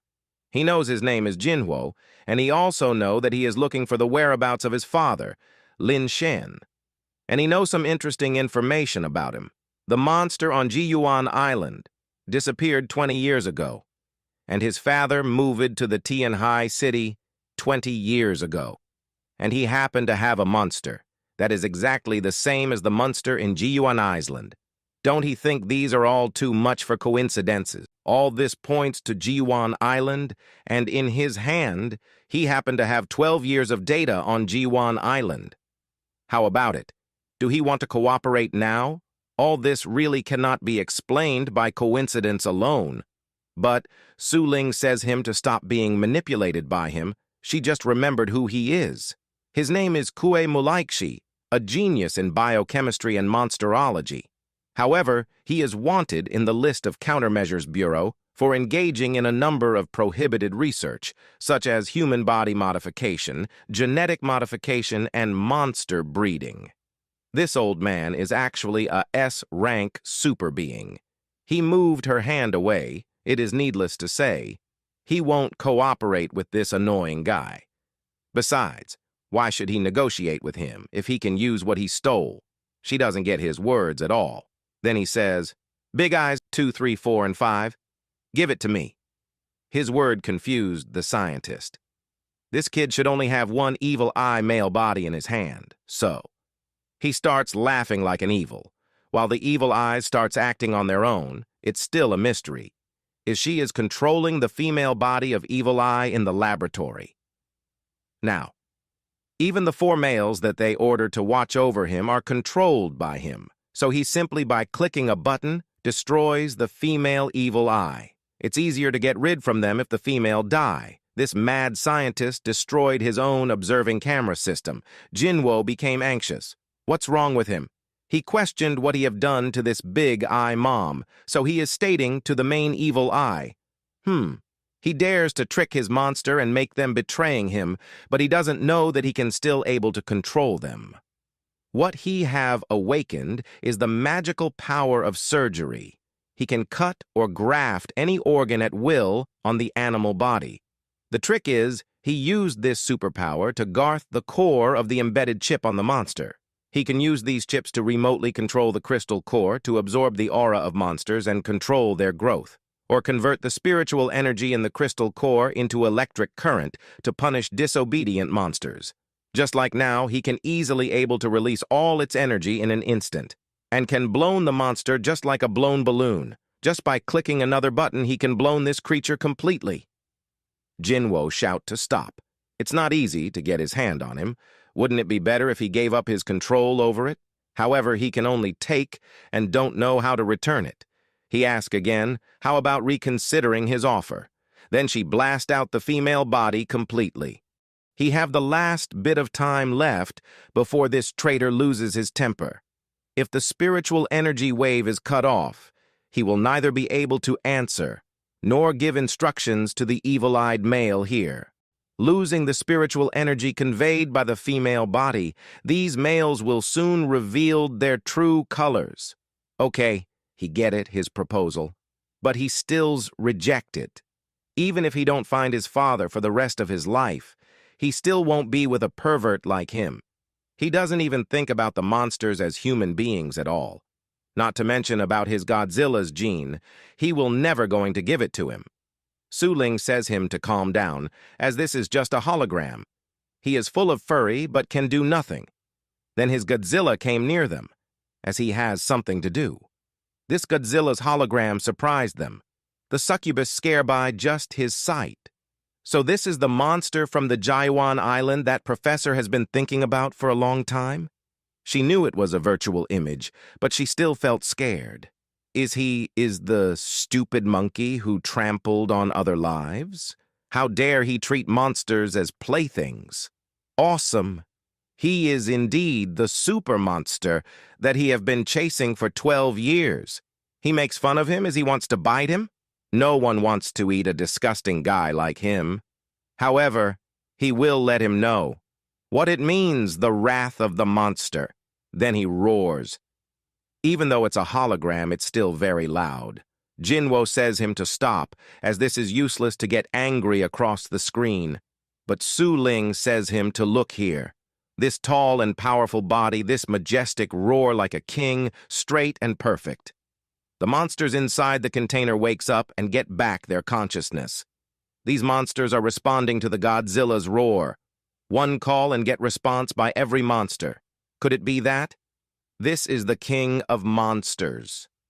That's the effect of spiritual energy. His Godzilla is transmitting a large amount of spiritual energy to that side through the evil eye's spiritual energy waves. Yes, the evil eye male body uses spiritual energy waves to transmit information to the main body so it can carry spiritual energy. The weak monsters in the research room revived the spiritual energy from the Godzilla. And they are going on berserk mode. He is worthy of being the best monster on his list. All the monsters are now enough powerful to break this tubes, and they break free from it. One of the mutated dog get free and rush to attack on them, noticed by the succubus. But she still failed to protect him. His half-body got carried by her, while the half-body gets separated by the beast. This murder scene is too fearful for him, so Su Ling cover his eyes. This is not any scene he should watch. She says the big eyes know free to get out of there and come here. So he picked up something and get out from there. Then we heard the voice, the succubus says, Professor, the male body had ran away with their data. Should she chase him? He says not to worry since he won't be able to escape since he has his own solution. In the present scene, we get to see that all the monsters have already been dead, and she asks for his forgiveness. It's all her fault for being too careless. There is no need to blame herself. Then he says them to come over. Is it some kind of parasites? His half-body that tear up by the monsters has converted into this creature. By listening his order, the parasites came out from its shell, and all of them starts moving toward him. All his wounds has transformed into this kind of parasite, while this nude parasite starts entering the shell that present in his body and starts regenerating his body. They have information about the monsters of the Ji-Yuan Island. But compared to all those previous monsters, these Godzilla is the best, as his experimental products. Then he done his recovering, however. Professor, that guy also took away the information that he have been collected for many years. It's okay to let him go. That information is like a fishhook that can hook that kid without leaving their sight. What's more, the current Ji-Yuan Island is not a place that can be easily reached by human power. Back on the school, his Godzilla goes unconscious. Jinwo shout to wake him up. He asked the system, what happened to his Godzilla? As Su Ling and the Big Eye didn't get his action, the system the battery icon, which shows it's empty, is his Godzilla is some kind of electronic equipment, and how he's supposed to charge him. He calls Su Ling to come over here and have a look on him. This turned out like this, after the end of their video calling. She says, it has nothing to do with that evil scientist. This is a symptom of aura breathlessness. He understands now this icon stats about his spiritual energy. That's right. If that being the case, so goes for artificial respiration, and here begins their love story. But before he can give his first kiss to his Godzilla, Su Ling stops him. She said about aura breath, not suffocation. Aura suffocation means that after the awakened person uses a large number of powers on the surface of Blue Star and consumes aura. If it is not replenished in time, symptoms similar to asphyxia will develop. This is because the spiritual energy on the surface of Blue Star is very thin and unstable and cannot provide continuous spiritual energy replenishment. And the pressure the monster bear in the regard will only be greater than that of the awakened ones. Because their entire bodies are composed of flesh and blood mixed with spiritual energy, even normal physiological functions rely on spiritual energy to maintain them. Therefore, his Godzilla's roar just now can be said to be a suicidal act. To use an analogy, it is like exercising vigorously despite suffering from altitude sickness. He doesn't even know these grievances. Yes, it seems like he can't feel the spiritual energy at all. However, this dragon must have done it knowingly. Knowingly? He actually worked so hard. She assured him that there is nothing to worry. Fortunately, the current situation is not serious. Moreover, he happens to have a potion for this case. This potion can suppress the body restlessness. He can have this for his Godzilla. He thanks her for this potion. Then Su Ling thinks, he can't even able to feel the spiritual energy. It probably means he haven't awakened his supernatural powers yet. Then how he had used those abilities. Then the door opened, and number 3 make his entry. It's the male body of the evil eye, number 3. And he had brought back the Ji-Yuan Island data. Their game was a complete victory. Here all these brothers gets emotional on their gathering. There actually arrives 2 of them, while the remaining 2 were killed by that bird girl. Su Ling is very happy about these success, but this is not a victory for him. This big eye has just stole this thing, while they were busy handling those monsters, also managed to escape. Doesn't they bear a big loss from this? He simply crushed this drive. She is shocked what he have done. Don't he want to reveal the truth about his father's disappearance? He says this is a conspiracy. And he also knows that the evil scientists can easily able to deal with those monsters. Or worse, they had no chance of winning. He can't take such a risk with his monster. They really entrusted their lives to him and would not hesitate to die in order to complete their mission. So he have an obligation to protect them. As for the information, he can collect it by himself when he will become enough strong. This boy, was he stimulated by something last night? Even though it was this afternoon, he was still being bullied. He only know how to talk nonsense. Now, maybe he is really worth looking forward to. Then she hand over something to him. Is a narcissistic? Why she placed her photo on this poster? This is a promotional poster for membership examination of the Great Dai Society. She offered him to take this membership examination of their Dai Association. No matter what his plans for the future, he will definitely not be able to bypass the secret realm. It will be very convenient to take the test. Moreover, this quarter exam is next month, so there is still plenty of time to prepare. The badge of the Dai Society is indeed very helpful. Unfortunately, he is not an awakened one. His Godzilla pick him up and says he will take these exam and he decides for him. He says him not to make a blind decision for him. He have been afraid of this guy from the beginning, but now he is afraid that whoever will block the way of his food, he will swallow him up. But it's not that simple, and besides, it seems like there's smoke coming out from him. Something is strange here, and the smoke is getting heavier and heavier, so he says him to lie down and rest quickly. What's going on with his Godzilla? He leave him. This must be the potion effect. The spiritual energy present in his Godzilla's body is contracting and condensing. Then he became small. He is shocked. Why his Godzilla became this small? Is that some kind of shrinking drug? It's been a solid 2 months. His Godzilla shrunk into a manageable size, and they've been sharing their apartment harmoniously. Then, out of the blue, Jinwo lets out a deafening scream. Today he will receive his first test results of Dai Society qualification examination, and he was very nervous. By the way, he asked his Godzilla if he haven't received any phone call for notifying his results. But Godzilla remains utterly engrossed in his smartphone, ignoring his words, a truly tech-savvy reptile. This dumb Godzilla's obsession with his smartphone borders on absurd. It's like he's on a quest to master Candy Crush while ignoring his studies. This peculiar turn of events stems from Jinwo generously lending Godzilla his smartphone because he asked it for some research work on Abyss Island. But hey, it's been 2 whole months. Could Godzilla possibly still be fixated on Abyss Island information? So he goes to check on the screen, and it turns out Godzilla isn't hunting for vital information at all. Instead, he's deep into a game, and he's actually quite good at it.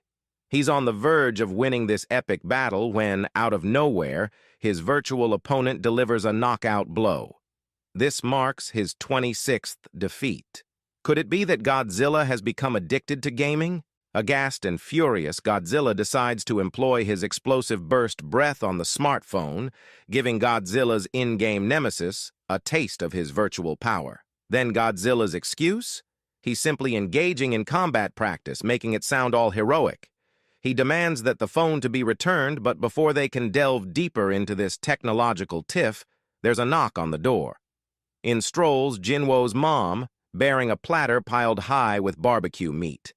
Jinwo can't help but wonder why she didn't knock before entering, and she retorts with, "Why should she knock? She's not here for him. It's little Godzilla she's got her eye on. But why all the favoritisms?" Poor Jinwo hasn't had a morsel to eat since morning, and he's feeling the brunt of this biased meal distribution. Isn't he the one who insisted that Godzilla needed a better diet because he's growing taller? So, he's left with a measly slice of bread for his lunch, and if wants some more, he can have last night's leftovers. Why does he eat meat, and her son has to eat only a slice of bread and have leftovers? That's because this little Godzilla is very studies, while he just stay in bed all day. He grumbles that this Godzilla had become game addicted. His mother, though, points at Godzilla and says, "Look at him, he's studying so diligently. Little Godzilla here is quite the actor."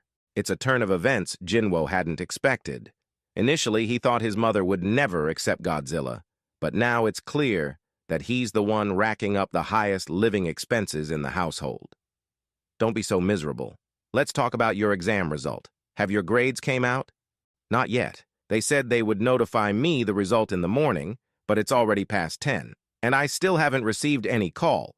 She's concerned that he's making an excuse. It's because he genuinely wants to take the exam, so she supported him despite the financial strain on their family. They used up all their savings, the very money she'd been saving for his wedding. So, if he fails, it looks like he'll have to be single for his entire life. During this entire exchange, Godzilla is having the time of his life. utterly engrossed in the drama. Just then, they hear a commotion. Su Ling enters the scene in a similar dramatic fashion as Jinwo's mom. She exclaims, "Jinwo, your results are out. I've been calling you all morning. Why haven't you answered?" Jinwo, of course, is quick to point fingers at Godzilla for this whole mess. But how can he blame him without any evidence? After all, it was him who pushed him into taking the exam. Thinking he was super reliable, he moved by his action. But now, he's genuinely ticked off, and in a fit of anger, he jumps at Godzilla to start a full-fledged brawl. Is this perhaps a case of terrible timing for Su Ling's arrival? In the end, the battle concludes, and it's Jinwo's mom who emerges as the victor. She's quite surprised to find Su Ling here, considering that she's usually the one making speeches at parent-teacher meetings. Seeing Jinwo's mom here, Su Ling can't help but feel a tad awkward for her previous action. However, she's here for a specific reason, to tell about the exam results. She eagerly wanted to hear her son's performance. After all, she spent all their savings to get him enrolled, even dipping into his marriage fund. And now Su Ling announced the results, proudly declaring that Jinwo had passed the first test examination by securing the first place. This was the moment when his mother swelled with pride. However, she couldn't help but notice something amiss. She asked Su Ling why she didn't seem happy despite this achievement. Su Ling explained that the first examination was a written test, well within Jinwo's capabilities given his knowledge of secret realms and monsters. The real challenge lay in the second examination, focused on physical fitness, with a pass rate of less than 10%. Moreover, the content of this examination changed every year, leading to the elimination of many examinees. This revelation brought some stress to Jinwo's mother.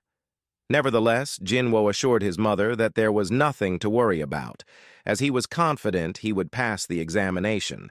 Despite not having awakening powers, he possessed other abilities and would be fully prepared for the various awakening rituals. His reassuring words brought joy to their faces. Su Ling continued, revealing her actual purpose for visiting. She asked Jinwo's mother for permission to have him stay at her house for a month, where he would receive special training before the exam. This shocked everyone except for one individual, who couldn't help but imagine his dream coming true. Jinwo expressed the sudden need to prepare and clean up, but was surprised when Su Ling assured him that everything he needed was already available at her place. They left urgently. Jinwo's mother had actually prepared a meal to surprise him, expecting a good performance in his first examination. Now she had no other choice but to enjoy it herself. She now understood her son's intention. He planned to kill 2 birds with 1 stone and had become even more capable than she had expected. As the scene shifted to another location, Jinwo was amazed and wondered why Su Ling had mentioned going to her house. She confirmed that they were at her home. Now he realized that her father was none other than the famous monster doctor, Su Tian. Jinwo bombarded Su Ling with questions, particularly about the research center. Su Ling explained that the entrance to the research center was located in the secret realm. This revelation meant they were indeed going into the secret realm.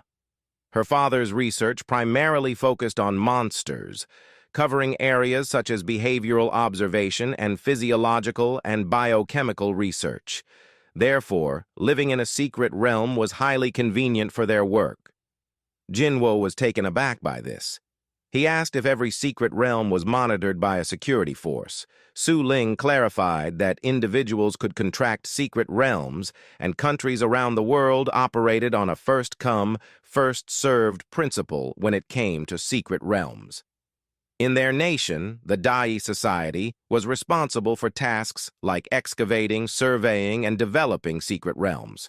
Consequently, the Dai Society held the ownership and use rights for most secret realms in their country. However, maintaining so many secret realms required significant resources, so they rented out some stable secret realms. For example, the Area 86 secret realm he had visited was rented to the Countermeasures Bureau for Blood Coagulation Realm Training. To undertake the rental test, you needed to be a Dai Association member. The thought of owning a secret realm got Jinwo daydreaming.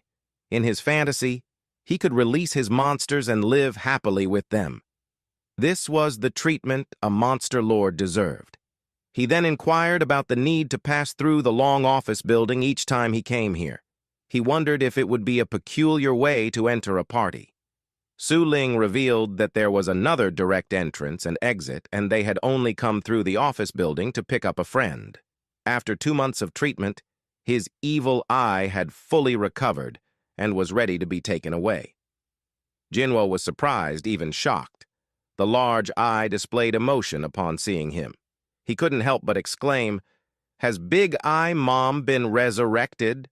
However, the eye was Big Eye number 1, and numbers 2 and 3 were also present. Su Ling was astounded and questioned how he could differentiate between them. He turned to Su Ling and inquired about the situation. He wanted to understand why Big Eye number 1 had become all the big-eyed mothers. She explained that while giving individual names was challenging, they formed a complete living entity together. The so-called male body was merely a feeding organ capable of independent movement and could be separated from the main body. However, when the female body sustained severe damage, some males would transform into snoring females. Jinwo was also curious about his own attitude, especially when he had sworn to take revenge. Su Ling admitted that she had known all of this, but didn't want to spoil his cool image. Regardless of the pretense, the result was a happy ending. She requested him to wait as she needed to make a call. He carefully packed Big Eye into his small bag. Suddenly, a voice from the background exclaimed how cute the little dragon was. Turning around, he saw a little girl who asked if he had awakened powers. She was impressed by his ability to summon such a cute monster and wanted to shake hands with him. Jinwo couldn't figure out where this girl had come from, but he deemed her harmless and allowed her to shake hands. The girl thanked him, stating she'd never washed her hands for months after shaking hands with a monster. However, when they shook hands, he sensed something was amiss. It seemed that her grip was incredibly strong. She revealed it was a technique called Bajikwan, which used an opponent's strength against them. The stronger the hand holding her, the more pressure the opponent's body would have to bear. She effortlessly used his own strength against him, drawing him in and then tossing him aside as if he were a small object. She asked how it felt to be thrown out by his own strength, leaving him bewildered at how she could toss him so easily despite his reduced size. Godzilla seethed with anger, launching himself forward in an attempt to consume Tia. In response, she coolly retorted that she wasn't so naive. She knew what his weakness was. She removes her monster ball and throw it to catch the Godzilla. Jokes apart, this is a smoke ball, which disappears her appearance. While concealed, she wielded a knife near Jinwo's neck, ensuring the razor-sharp edge hovered dangerously close. Tia had recognized the key to leveraging her advantage, Jinwo's attachment to his owner. She aimed to unnerve her opponents and employ psychological tactics, making them feel as if their lives hung in the balance. Her strategy was simple yet effective, as people in such perilous situations often grasped at any hope, which she encouraged by instructing Jinwo to hand over his projection. Curiosity got the better of Jinwo, prompting him to inquire about Tia's identity. Despite his reservations, he had little choice but to relinquish his projection to her. A thought flickered through his mind, reminding him of Su Ling's caution regarding his ability to instantaneously enhance his powers. Could this be the reason behind her actions? Additionally, Tia finally introduced herself as his coach, the professional hired by Sister Su to oversee his special training. The revelation took an unexpected turn as Su Ling, in a fit of fury, confronted Tia about her apparent attempt to appear younger than she was, even though she is much older despite how she look. Alas, query of women's regarding their age. Su Ling enters the room, and as they have already become friends, there is no longer a need to introduce her to them. This girl is Tia, his training partner, specifically chosen for his exam preparation. She has taken the qualification examination 10 times in a row. What kind of introduction is this? It's like she has failed the exam even after 10 consecutive attempts. Jinwoo questions if she really failed. Of course not. She has been doing it to increase her practical experience. She asks if this is the dark horse on which she put her hopes. He is completely useless, regardless of ability, reaction, or actual combat experience. He is complete trash. Meanwhile, Godzilla is still in fury, and she makes fun of him, questioning if he still wants a revenge battle. Well, she is not afraid of him, just making fun around. She continuously infuriates Godzilla. Her actions anger Su Ling, so she slaps Jinwoo, poor boy, and starts scolding Tia. Despite her seniority, why is she playing so dumb? She is not here to play around. Well, it's because this guy is trash, and he also doesn't see her as a suitable sparring partner. If that's the case, let's make a bet. She has already prepared for this type of situation. She takes out something from her bag. If she can make Jinwoo admit defeat and beg for mercy, this whole pack of monster cores can be hers. She excitedly accepts her offer. She actually made a big bet on this guy. These fragments are the ones that he gave to her. He asks if this crystal core still worth it after breaking into small pieces. These crystal cores are not diamonds. Their value doesn't depend on their size, but on their purity. These monster crystal cores were energy suppliers to various machines and weapons. So this is the reason why Su Ling broke this monster core without another thought. Well, she can do whatever to the things given to her. She continues about their training. If she didn't manage to admit him defeat, then she has to take him seriously and train him with a well-designed program. She asks if he is also the challenger. Su Ling says this battle is between Jinwoo and her, so Tia is overconfident for this battle, so she makes it a little easier for him. As long as he manages to get this projector back, he will win. No matter what trick he will use, not long ago, his Godzilla got thrown aside by this kid. With his current speed and strength, there is definitely no way to get close to her. While Godzilla from the side wants to join this battle, but Su Ling blocks him. With his size and weight, just showing up at the examination venue will cause a commotion. So, no matter what happens, he can't enter. Jinwoo gets an idea from her words, so he starts removing his bag. She thought he is too nervous. But Su Ling says it's his unique conversational style for thinking. He is ready for their battle. But she still underestimates him and keeps her dagger in the pocket. And their battle begins. Jinwoo rushes at her while Tia maintains her defensive stance. He throws his shirt on her, so it's just a blind trick. As soon as she sidesteps the shirt, the bag comes flying towards her, which she easily catches. No matter how many he throws, she can easily dodge all these things, but where did he disappear? The bag opens and all 3 puppies come out from the bag, surprising her. So this guy still has some secrets, but just trying to control her with just 3 dogs? Is he underestimating her? Did she forget about him? He came too near to her. This is the moment he is waiting for. She is shocked. Is this a bag or a Doraemon pouch? As he comes out from the bag and easily grabs the projector. But she still wants to continue this battle and thus grabs his t-shirt. But again gets surprised as the dazzling light shines, and he transforms into his mutated form and surprisingly takes down Tia. He not only takes his projector back, but also defeats Tia in a fight. She is impressed by his chain plan and the response in an emergency situation. It's truly remarkable.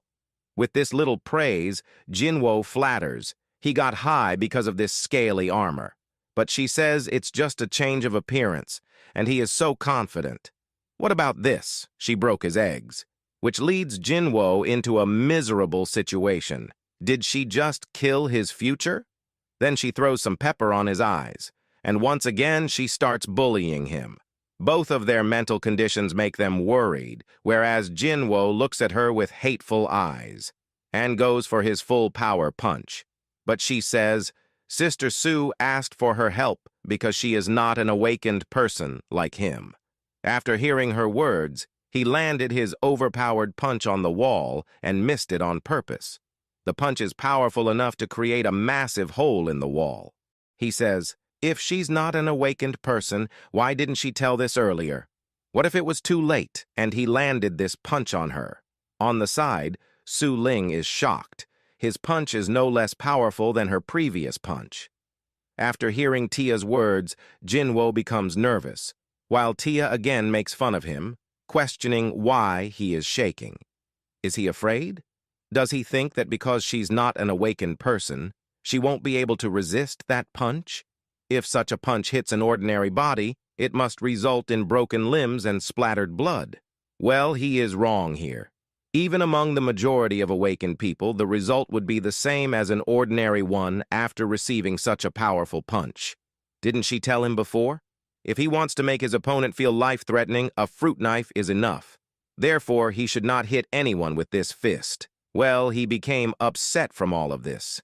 But as she lost the competition, she will prepare a special training plan for him as they agreed. Then she says she is already a member of the Dai Society. But didn't she take this exam 10 times in a row? She actually forgot to mention that she was serving as an examiner. Then the scene switches, and we get to see that they are traveling through the cable car. Both the kids are excited on this ride. Even though this is not the first time for Tia to come to her house. Why is she pretending to be a curious baby?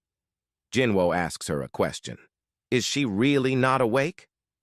To which she replies with yes. Or he can say that she doesn't have any special abilities, so she can guarantee that her special training plan will definitely enable him to pass the exam. The qualification examination of the Dai Society is divided into 3 parts, namely a written test, a physical fitness test, and a practical test. If he manages to get the required score in all the tests, he will be eligible. Different from the party awakening ceremony, these 3 exams do not include superpower detection at all. That it is not easy for even the awakened ones to obtain the badge of the Dai Society. Of course, it's because of actual combat skill. Hundreds of people participate in it, but only tens manage to pass the qualification examination. Therefore, as long as he wins the actual combat test, he will definitely be able to pass the test safely. However, actual combat testing is very difficult. It is said that the content changes every year. The core purpose of completion is to eliminate as many participants as possible, so he should take the initiative to eliminate all the contestants. Su Ling suggests him to show his overpowered punch in front of them. This will surely eliminate many participants in no time. Isn't she asking too much from this guy? He doesn't have the ability to greet people with his fist. In order to obtain the qualification of the great Dai Society, he can do. What can be done? There is no benefit in fighting with one's own heart. It will only become an unstable factor in the tactical plan, so there is no need for him to force himself to hit someone first. Therefore, the purpose of their special training this time is, she will help him find a way to play that won't seriously injure his enemy, but will make the enemy lose combat power quickly. Their journey is still too long, which requires more time. Then suddenly, the monster radar detects some strong monster aura, so Jinwo warns them about the appearance of some strong beasts. If the monster comes here, then let's take a lift from it. It will help them reach their destination quickly. Su Ling assures them about their safety. Although this is a sea-level secret realm, the security measures have completed, and there are ultrasonic devices on both sides of the cable car to repel flying monsters, so it is very safe. He must have felt the aura of crayfish in the lake below. So there is a crawfish in the lake. It's really big and seems to be delicious. His Godzilla is crazy hungry now and wants to eat this eagerly. The luxury crawfish dish, his Godzilla is in crazy mode, he just really wants to eat it. His hunger starts taking on his body. Su Ling says for him to stop. Now his body is in a state of excitement, frantically absorbing spiritual energy from the air. If this continues, she is afraid that. Suddenly his Godzilla starts growing tall. Is the drug effect failing? No. This is because of the present spiritual energy on this realm. If this continues, the cable car will be unable to withstand it and fall. It's all his fault. Why did he mention delicious food? While Tia finds this bawling dragon very cute. By the way, this cable car can accommodate up to 6 people. How much does this Godzilla weigh? His actual weight is 9.6 tons. This shocks Su Ling. It's almost 20 times more. There is no way that this cable car will be able to bear it. The cable cart fails to maintain their weight and falls into the lake due to their combined weight. As Godzilla jumps out from the cart, Su Ling uses her power to reduce their falling speed, allowing them to make a smooth landing. However, as the cable cart is not a boat, water starts filling it. Su Ling tries her best to hold it while Jinwo and Tia get out from it. They all reach the top of it, but they are still not safe here. The lake is filled with hundreds of crayfish, and one of them appears on Jinwo's back, tried to clap him from backside. This monstrous species is named the Leviathan lobster, with thick skin and sharp claws. It attacks, but Tia saves him in time. Su Ling uses the cart to defend them, but the crayfish easily breaks the cable cart with its claw. Even though Su Ling lives here, she is still shocked to see this astonishing claw force. Then the crayfish goes to attack her, so he uses his little dog projection to start swimming, carrying Tia on his back. He rushes to save Su Ling, and Tia grabs her, putting her on his back.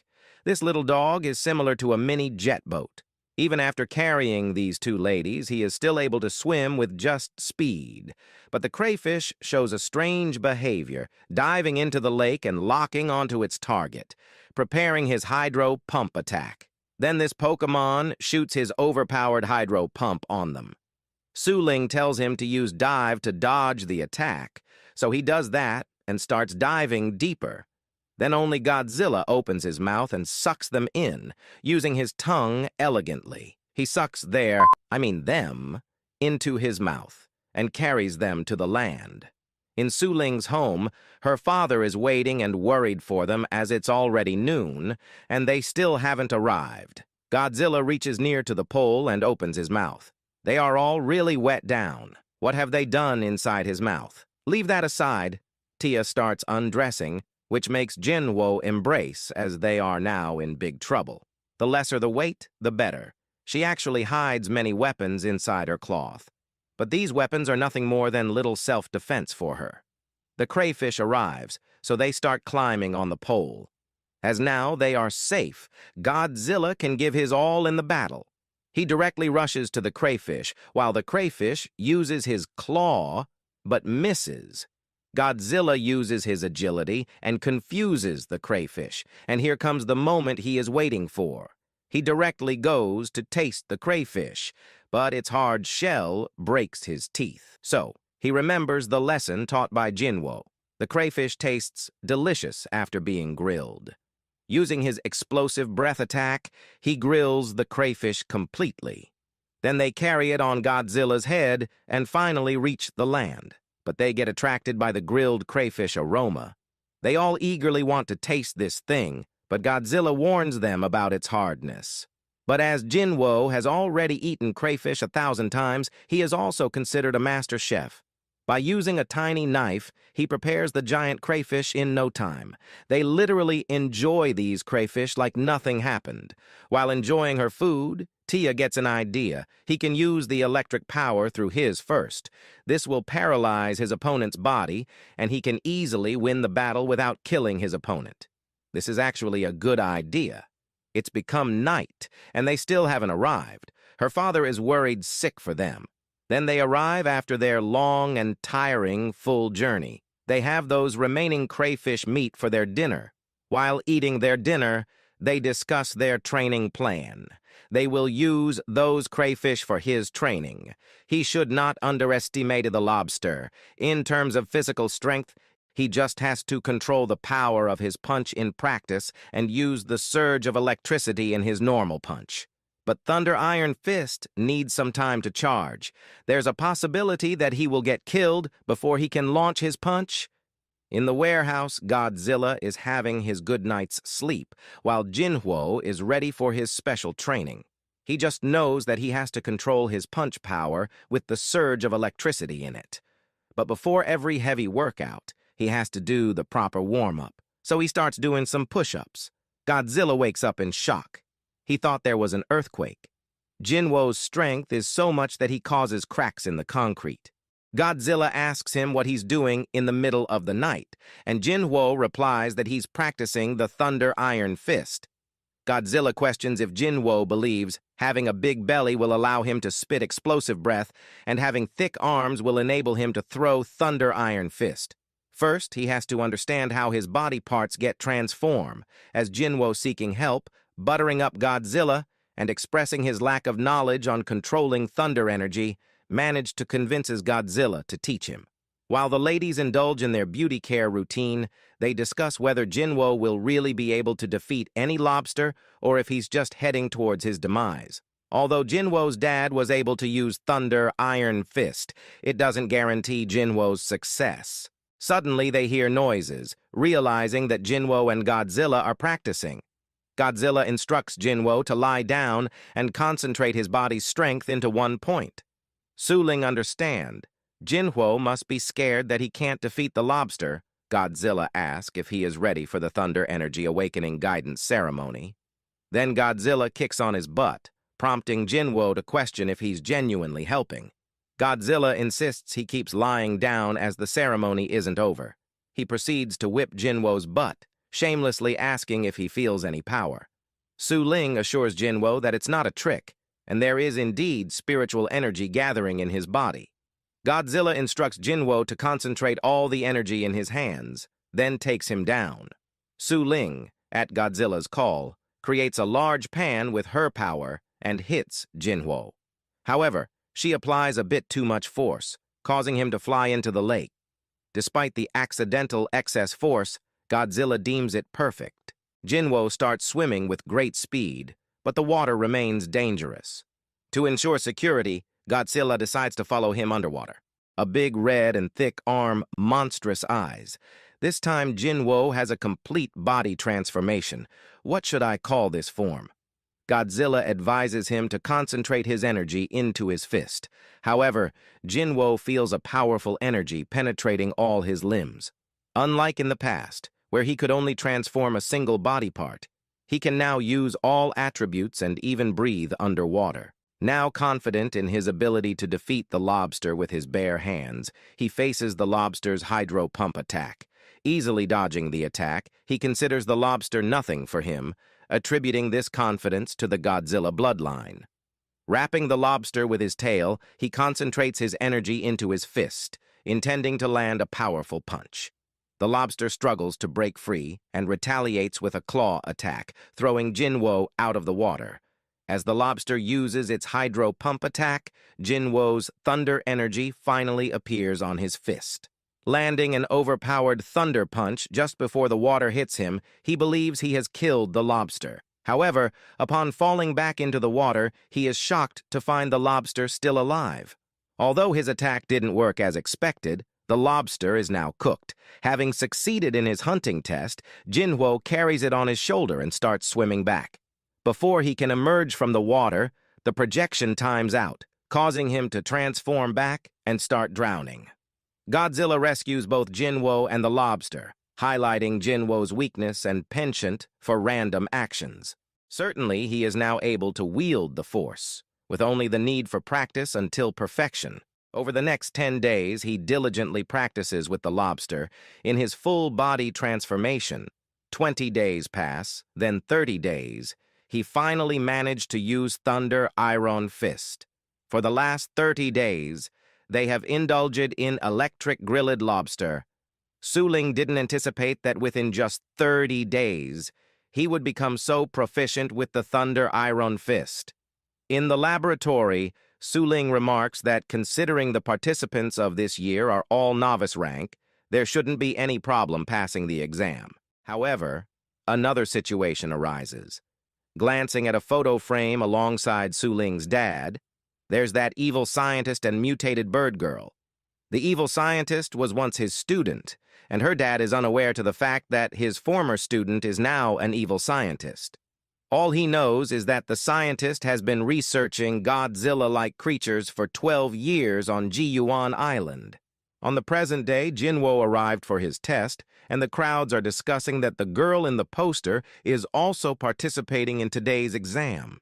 Jinwo doesn't know that Suling is very popular. While she's waiting for Jinwo, she says she has been waiting for an hour here.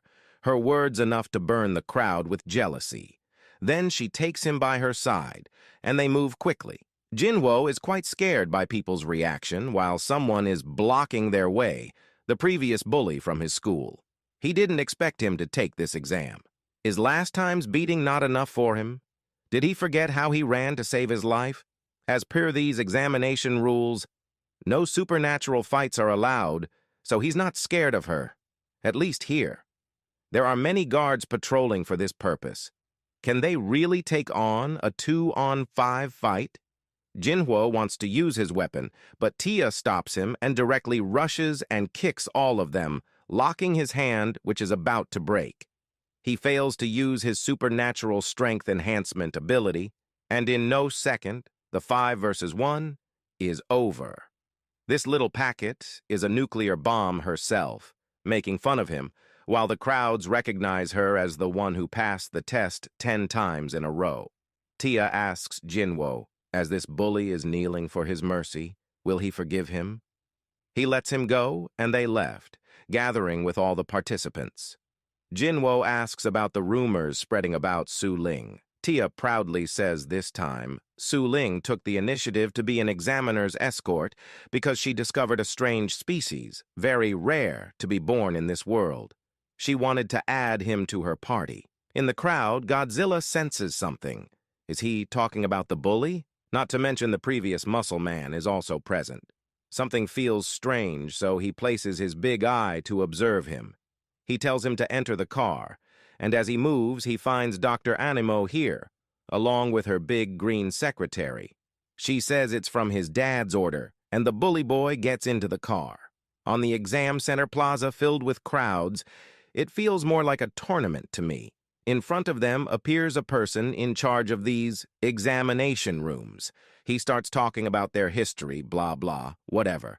The contestants look funny, and by ignoring all his speech, let's begin.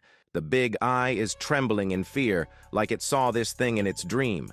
The bully boy appears, and the supervisor tells him that he is late, but soon runs to wet his pants in the corner as he sees a black, thick, mutated neck beast, as I mentioned earlier. Today is the physical fitness test, and their test is conducted in this location. Jinwo is having a tiring time. He's hardly able to keep up with them, even the chubby one is in the lead. Obviously, they are all using their supernatural abilities. Su King already told him about the second test on physical fitness, while the third test is a practical one. Unlike his dad, he is pretty confident about his physical fitness, as he never skips leg day. But it's not going to be a normal school physical test. Supernatural power is allowed. Fortunately, the awakened ones only have one ability, so they hardly trained their other parts. Just sticking to the middle of every test should get him to pass. His own human strength is enough to get him through this second test. His result reveals that he managed to get in the second-to-last position. This time, the passing rate increased from 10% to 20%. That's why he managed to get a passing result. She expected more from him. He should have used his projection wisely instead of relying on his human body. In order to become an awakened person, he has to work out for more than 10 years. So he wants to be dependent on his strength as much as possible. He's going to save his trump card until the most critical moment. While the examiner is quite happy about this year's result, this exam really produced a lot of good talents. For example, this fire boy who has an A-rank ability, and also this rare plant-type super being who unluckily always fails because of his physical weakness. Not only them, there's also a big figure, the son of Lin Shen and the son of the director of the Countermeasures Bureau. He has read the information on these two, but is still unaware of the actual ability of this boy. While he ranked first in the second test, the problem is The son of the director of the Countermeasure Bureau has come to take the qualification examination. He doesn't know what that old fox, his dad, is planning. The fireboy appears in front of him and starts buttering, but he leaves. The third test is about to begin this afternoon. Those taking the test are asked to gather in a certain spot. They heard the announcement and appear in the square hall. The examiner announces the content of the third test. They have 90 minutes to find the hidden monster core in the examination room behind him. This surprises Jinwo and causes panic among students. They thought this test had nothing to do with the monster crystal core. He gets annoyed and shouts at them, revealing that his skill is lion's roar. Maybe that's why he is the examiner. He asks them to follow him. As they arrive at the location, they find a great maze with many monster cores hidden. They can collect as much as they want within the time. This new test round excites her, while Suling says there's no restriction in this test. That means something is definitely going to happen. Jinwo has his trump card for this test. His monster compass detects all the core's locations. He is surely going to win this round. As they all enter the maze, the door closes and the timer starts. Al announces that the cores collected by them will become their belongings, which further excites them. They all move toward their favorite directions, while Jinwo connects the location of nearby monster cores. Though he knows the locations, passing through this maze is still a difficult task. By following the radar, he rushes for the core. Meanwhile, a person with a unique ability that makes him aware of others' intentions follows him. In no time, Jinwo finds the crystal, happy to clear his first step to become a member of the Dai Society. Suddenly, a ninja rushes toward him and hits him hard. Jinwo doesn't understand what's going on, while the ninja runs away with the crystal core. He remembers the words that there are no restrictions. He asks Su Ling to stop him by using her grill attack, but she mistakenly grabs Jinwo instead of the ninja. Tia appears and advises him to think carefully about what he can do in this situation. In this type of maze, it's better to hide and ambush others rather than exposing yourself. The concrete cracks, and something appears toward the ninja. Some vines emerge, forming a giant hand that grabs him and demands the crystal. With no choice, he hands it over. This is the Vine Man, who has already failed 10 times, and this time, he will do everything to succeed. He is an A-rank super being. However, the ninja starts smiling as he senses a burning sensation from his back. His vines are on fire. It's already been 24 minutes, and the number of participants is decreasing. Although awakened, people can see the spiritual energy of the monster core. They believe in eliminating the competition to increase their winning rate. Jinwo thinks that's the reason Tia is waiting here. Actually, she has already made arrangements. She takes out the monster core that Su Ling gave her. So, is she going to cheat? Meanwhile, on the test site, he asks to hand over the monster core, and he is going to fail this time too. Once he gets the badge, he can make a lot of money. The bully boy arrives, someone directing him to the location of the monster core. He tells him to hand over the monster core, and as he turns to look back, a giant serpent-like creature with a human face spooks him out. The parasite, similar to before, emerges from his neck, locating the crystal on his right hand. He recognizes him as his classmate, realizing that as long as he threatens him, he can easily get the monster core. He asks again to hand over the monster crystal, and the parasite surrounds him. Anxiously, he mentions that he was the one who asked to pass this test to support his family. Without listening to any word, he is told to hand over the monster crystal. This is his only chance to escape poverty, and his younger sibling expects him to join the Dai Society and make a lot of money. He can't give up at this moment.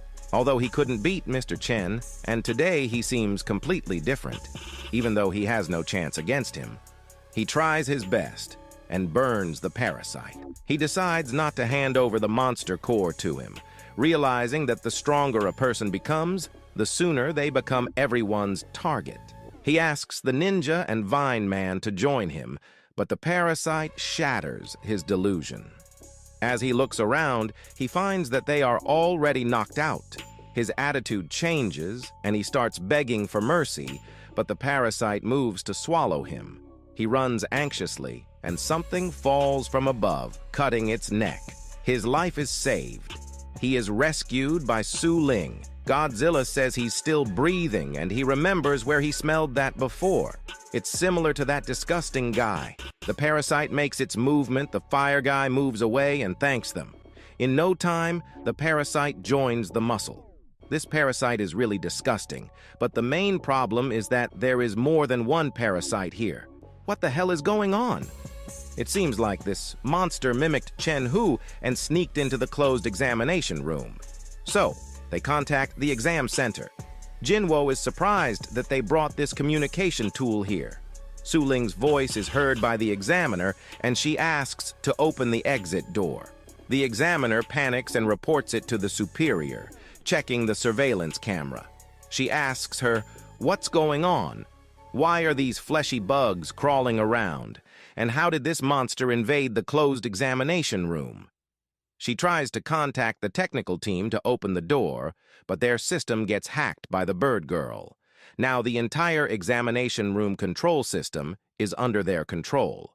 If they dare to come inside and defeat them, the examination room is hijacked. Now they can only rely on themselves. Now is the time for the exam escort to play their role. She is not suitable for such work, so she leaves it to Sister Su Lin, and she will still execute the original battle plan.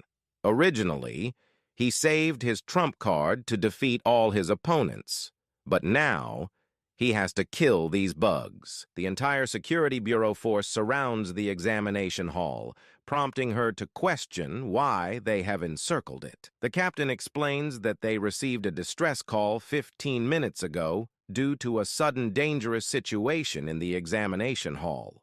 Furthermore, they just discovered Chen in the toilet. According to him, the person impersonating Chen in the venue is a highly dangerous monster. With a monster involved, it's time for the Countermeasure Bureau to take action. However, the Dai Society has its own plans, confident in their experience dealing with monsters and system failures. They claim to have implemented countermeasures, reassuring everyone. Yet he remains skeptical, fearing that their so-called measures might involve a forceful door break, which could allow the monster to escape into the city, endangering residents. Also, he received a direct order from their director, the bully boy's dad, leaving them with no further objections. The muscle man orders his army to surround the venue, fully aware that this is the scheming of the old fox. They don't intend to save people. Despite this, their current priority is rescuing the candidates. She contacts Su Ling, urging her to protect the students temporarily until they can devise a plan. She also mentions the Countermeasure Bureau, and Jinwo understands that they must have come for him.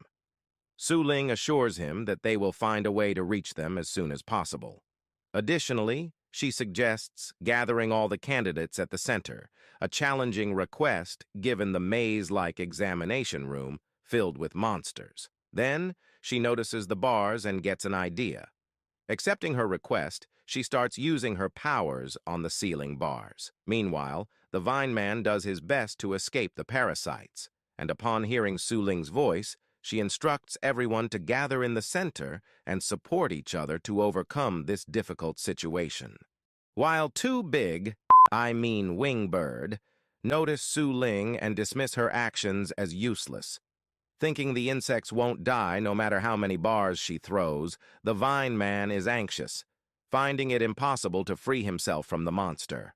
The parasite opens its giant mouth, ready to devour him.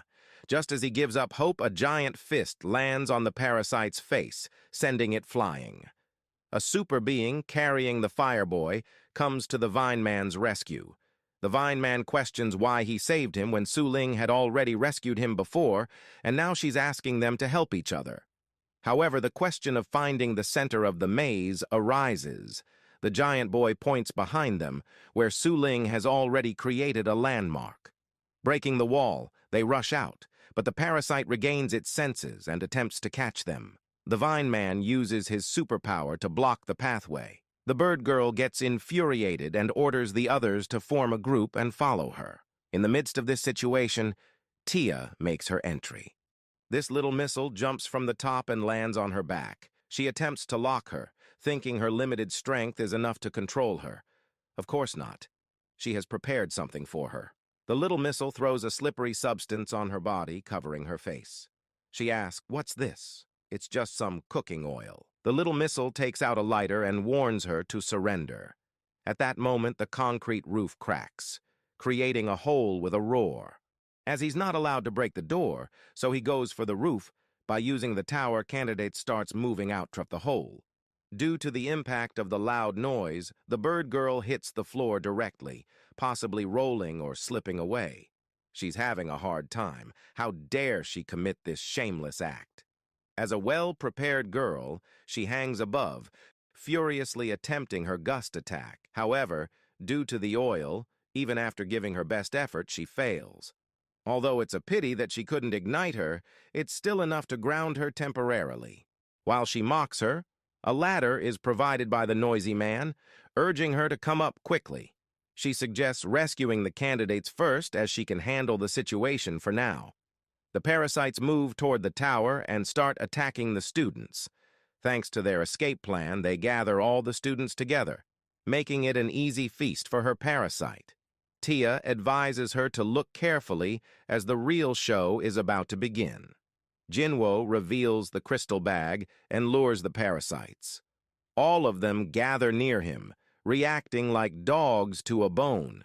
Fireboy shouts worriedly. However, Jinwo has no intention of giving anything to it with such a disgusting face. He throws the bag in the air, and the parasite moves like a dog to catch it. Jinwo transforms his hand, landing a blow on its head, then slams the remaining two heads into each other, catching the bag easily. He then checks their details. It's a group of several insects that can mimic the appearance of other organisms. As long as every single insect is not eliminated, they will multiply rapidly and reconstruct the organism. Although he hates Chen, but still punching this stupid face is really disgusting. The Fireboy is shocked, thinking Jinwo was pretending to be weak. No wonder he was chosen by Su Ling. They become fearful, remembering his past actions, while the examiner is satisfied with his performance. However, the game is not over. There are still many left. Suddenly, the tide of parasites reaches his back and devours Jinwo. Everyone is shocked by this scene, and the kid in danger wants to blow him up, but it's too dangerous as it will harm all the students on the tower. The bird girl thinks she finally got him as the meatball starts shaking. Jinwo's arm penetrates through it, pointing to the ceiling hole. Tia tells Su Ling to cover the hole, so she uses various metals to do so. The examiner is confused while the remaining students start panicking. The meatball takes the shape of spikes as Jinwo uses his special spikes attack, uncovering his body and getting ready to reveal his trump card. As Jinwo showcased his power, the parasite with memories of the previous bully boy is shocked by the revelation of such abilities. The ceiling was covered, ensuring neither the Dai Association nor the Countermeasure Bureau could witness his true strength. Jinwo invites them to attack together, cautioning against getting too confident due to a slight improvement in his strength. They launch an attack, but Jinwo effortlessly jumps and dodges, moving swiftly through them and shattering the parasites into multiple pieces. The students get excited witnessing the intense fight, but something seems off. Has researched information about every super being, but has never come across any with a beast transformation ability.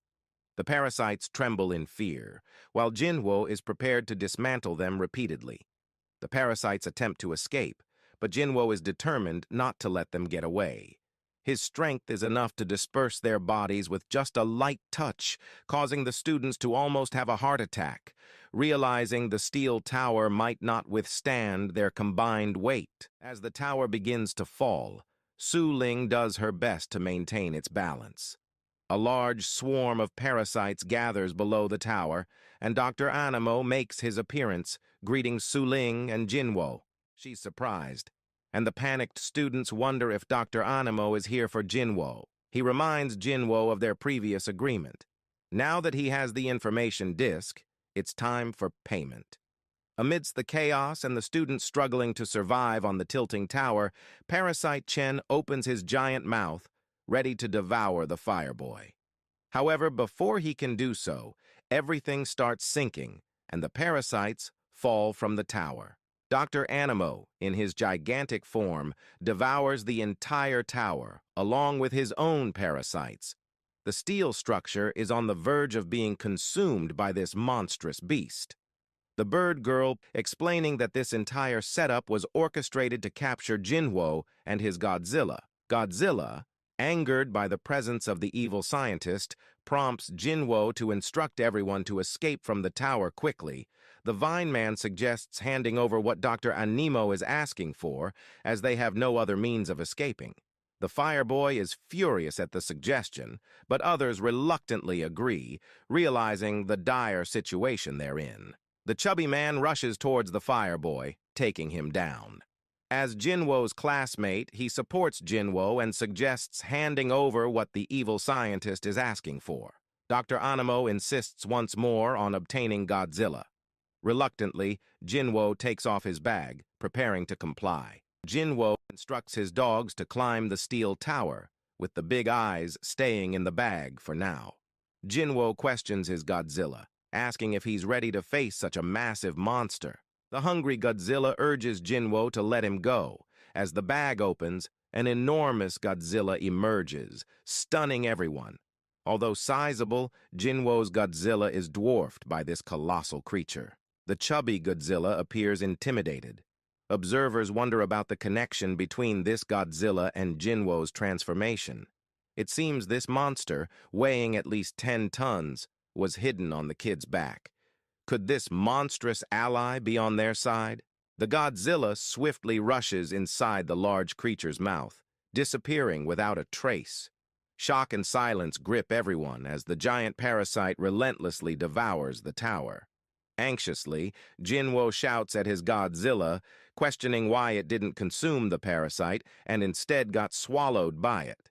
Then he realizes that Godzilla is still in its transformed state, indicating that it's unharmed. The vile scientist expresses satisfaction at having obtained the Jiuan Island monster. One of the boys reminds Dr. Animo that he should fulfill his promise now that he got what he wanted, but the scientist seems to conveniently forget any such commitment, continuing to devour the steel tower without concern.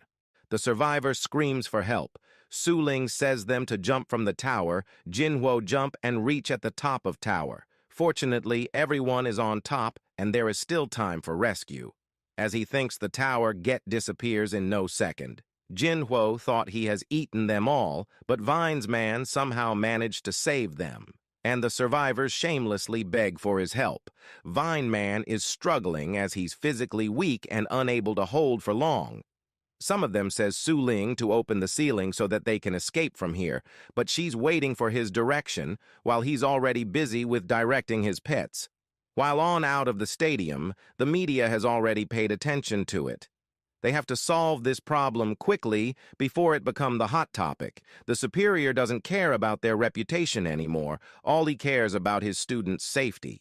He don't know why Su Ling wants to seal the hole in the ceiling, and they even can't use their attack carelessly without knowing the inside chaos. Suddenly the stadium shakes. They thinks what's going on inside it? Many tentacles penetrate from the stadium and attract the attention of media. One of the officers says, this event already became a hot topic, but he still can't take any action until he receives an order from his superior. But as soon as he receives the phone call, they order him to break the cage. So they surround the entrance, while the examiner use the ice spears and penetrate the roof. But shock after seeing the smoke coming from inside, so they get anxious about thinking the inside chaos. But what's actually happening inside is the Fireboy is burning this shit in order to create this smoke. He's doing this by order of Su Ling and Jinwo. While from the background of this event, a man who ordered to open the cage and free the parasite. The bully inquire if he knows for a long time that there would be chaos in the day, society examination, so he says about the event happened with the evil scientist, and he managed to locate a red dragon in the gymnasium of his school, and the similar dragon is present even in today's event. The bully boy anxious, guess, could it be Jinwo?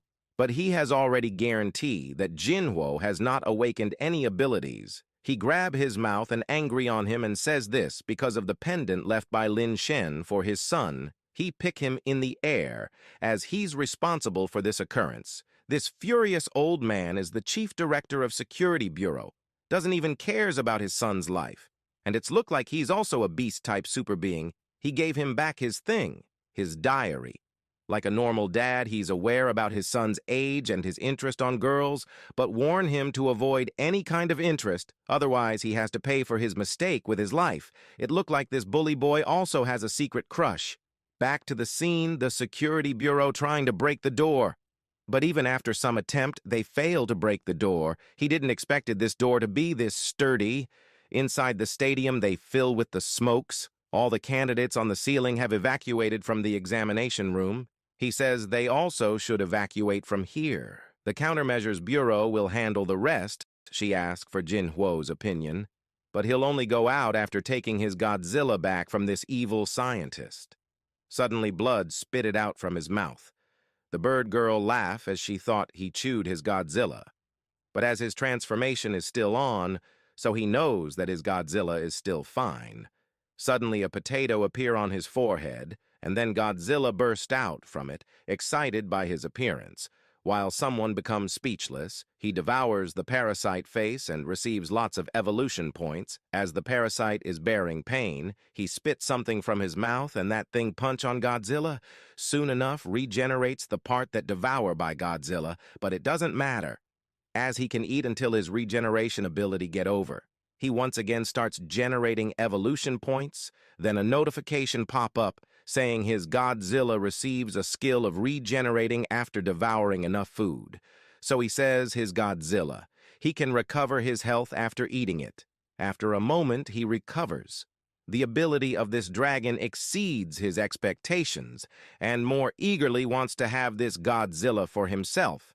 As he continues to devour him and the parasite is brink of his death, he says his body is spreads in the whole gym. Even if he can recover, can his friends recovers too? He speed his tentacles toward Jinwo, but he scatter it with his punch, but Su Ling and Fireboy also struggling for handling it. After look at the fallen piece, he thought if his Godzilla's lightning breath will have some advantage against it. As long as he can use explosive breath, he can get rid of many dead bugs at once. While on the outside, the candidates get safely rescued by the supervisors and disaster force. The big glasses lady done the question-answer session with them. They says, a monster with a big mouth ate the pet.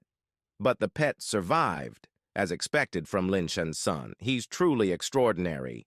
They literally said these way. The lady failed to understand their words. However, she understand that Lin Shen's son is very strong.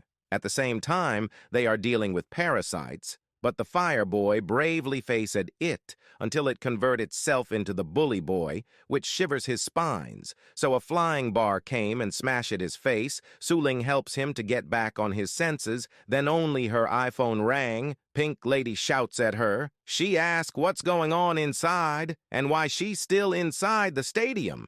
She ordered her to leave the rest in the hand of Countermeasure Bureau, but she directly refused, so he scolds her, but the head supervisor took the phone from her hand. He says, there is no problem and allow her to do her heart. However, the guys from the Countermeasure Bureau are trying their best to break the door, and they hardly has 10 minutes left, so they has only 10 minutes to over this match. While he's in his thought, the entire stadium shakes. The parasite assure them that they don't have to worry about Countermeasure. By the time they will arrive, he will already have been swallowed them all. The door can hardly able to resist few more strikes. Now he has only choice left with. This thunder power is their last option, so order his Godzilla to use his explosive breath. While eating, he says it will be useless. Even his explosive breath won't be able to get rid of this opponent, as due to these small distance, it will only able to make a hole on it. He smirks on his immortality. Unless he cause a huge amount of damage at once, he can't defeat him, and if he want to, he can devour this entire stadium in an instant. The parasite enlarged to the radius of entire stadium and able to devour this giant stadium in one gulp. They all shock and lose their balance on the ground. He has to think about something quickly, a wide-range attack that can destroy this entire parasite in one hit. Su Ling shout about magnetic iron fist. He doesn't understand at first, but get an idea to use these things. As long as he get his foothold to swing his sword, he can make to it. He notice on Bird Girl and reach for her. He sit near her and discuss his plan. He needs her help as he decides to hit on this big face from the air. Of course, she'll never going to help him, so he has to do something evil with this big-hearted monster girl and use his monster taming skill on her. She get embrace. Did he consider her a dog? As a mutated human is also a monster, so they can be tamed. He order Bird Girl to become his wing. She refused to listen him, but it's not up to her now. Her body automatically functions. She's confused as she lost the control over her body, and she carries him in the air. She says there's no use controlling her. As she can't able to beat the doctor, they soon reach near to them. They notice them. At first, Fireboy thought Jinwoo get caught by Bird Girl. He fly near to his Godzilla and give him some signal, but I don't think so. He get the idea. The doctor attention also moved toward them. Then he ordered her to fly to the tower quickly. Doctor thought she caught this kid and became proud on her. He opened his mouth and ready to devour him, so his Godzilla dealt with his tentacles for him. He reached to the tower and grabbed it and ordered to fly upward. This weight is too much for her.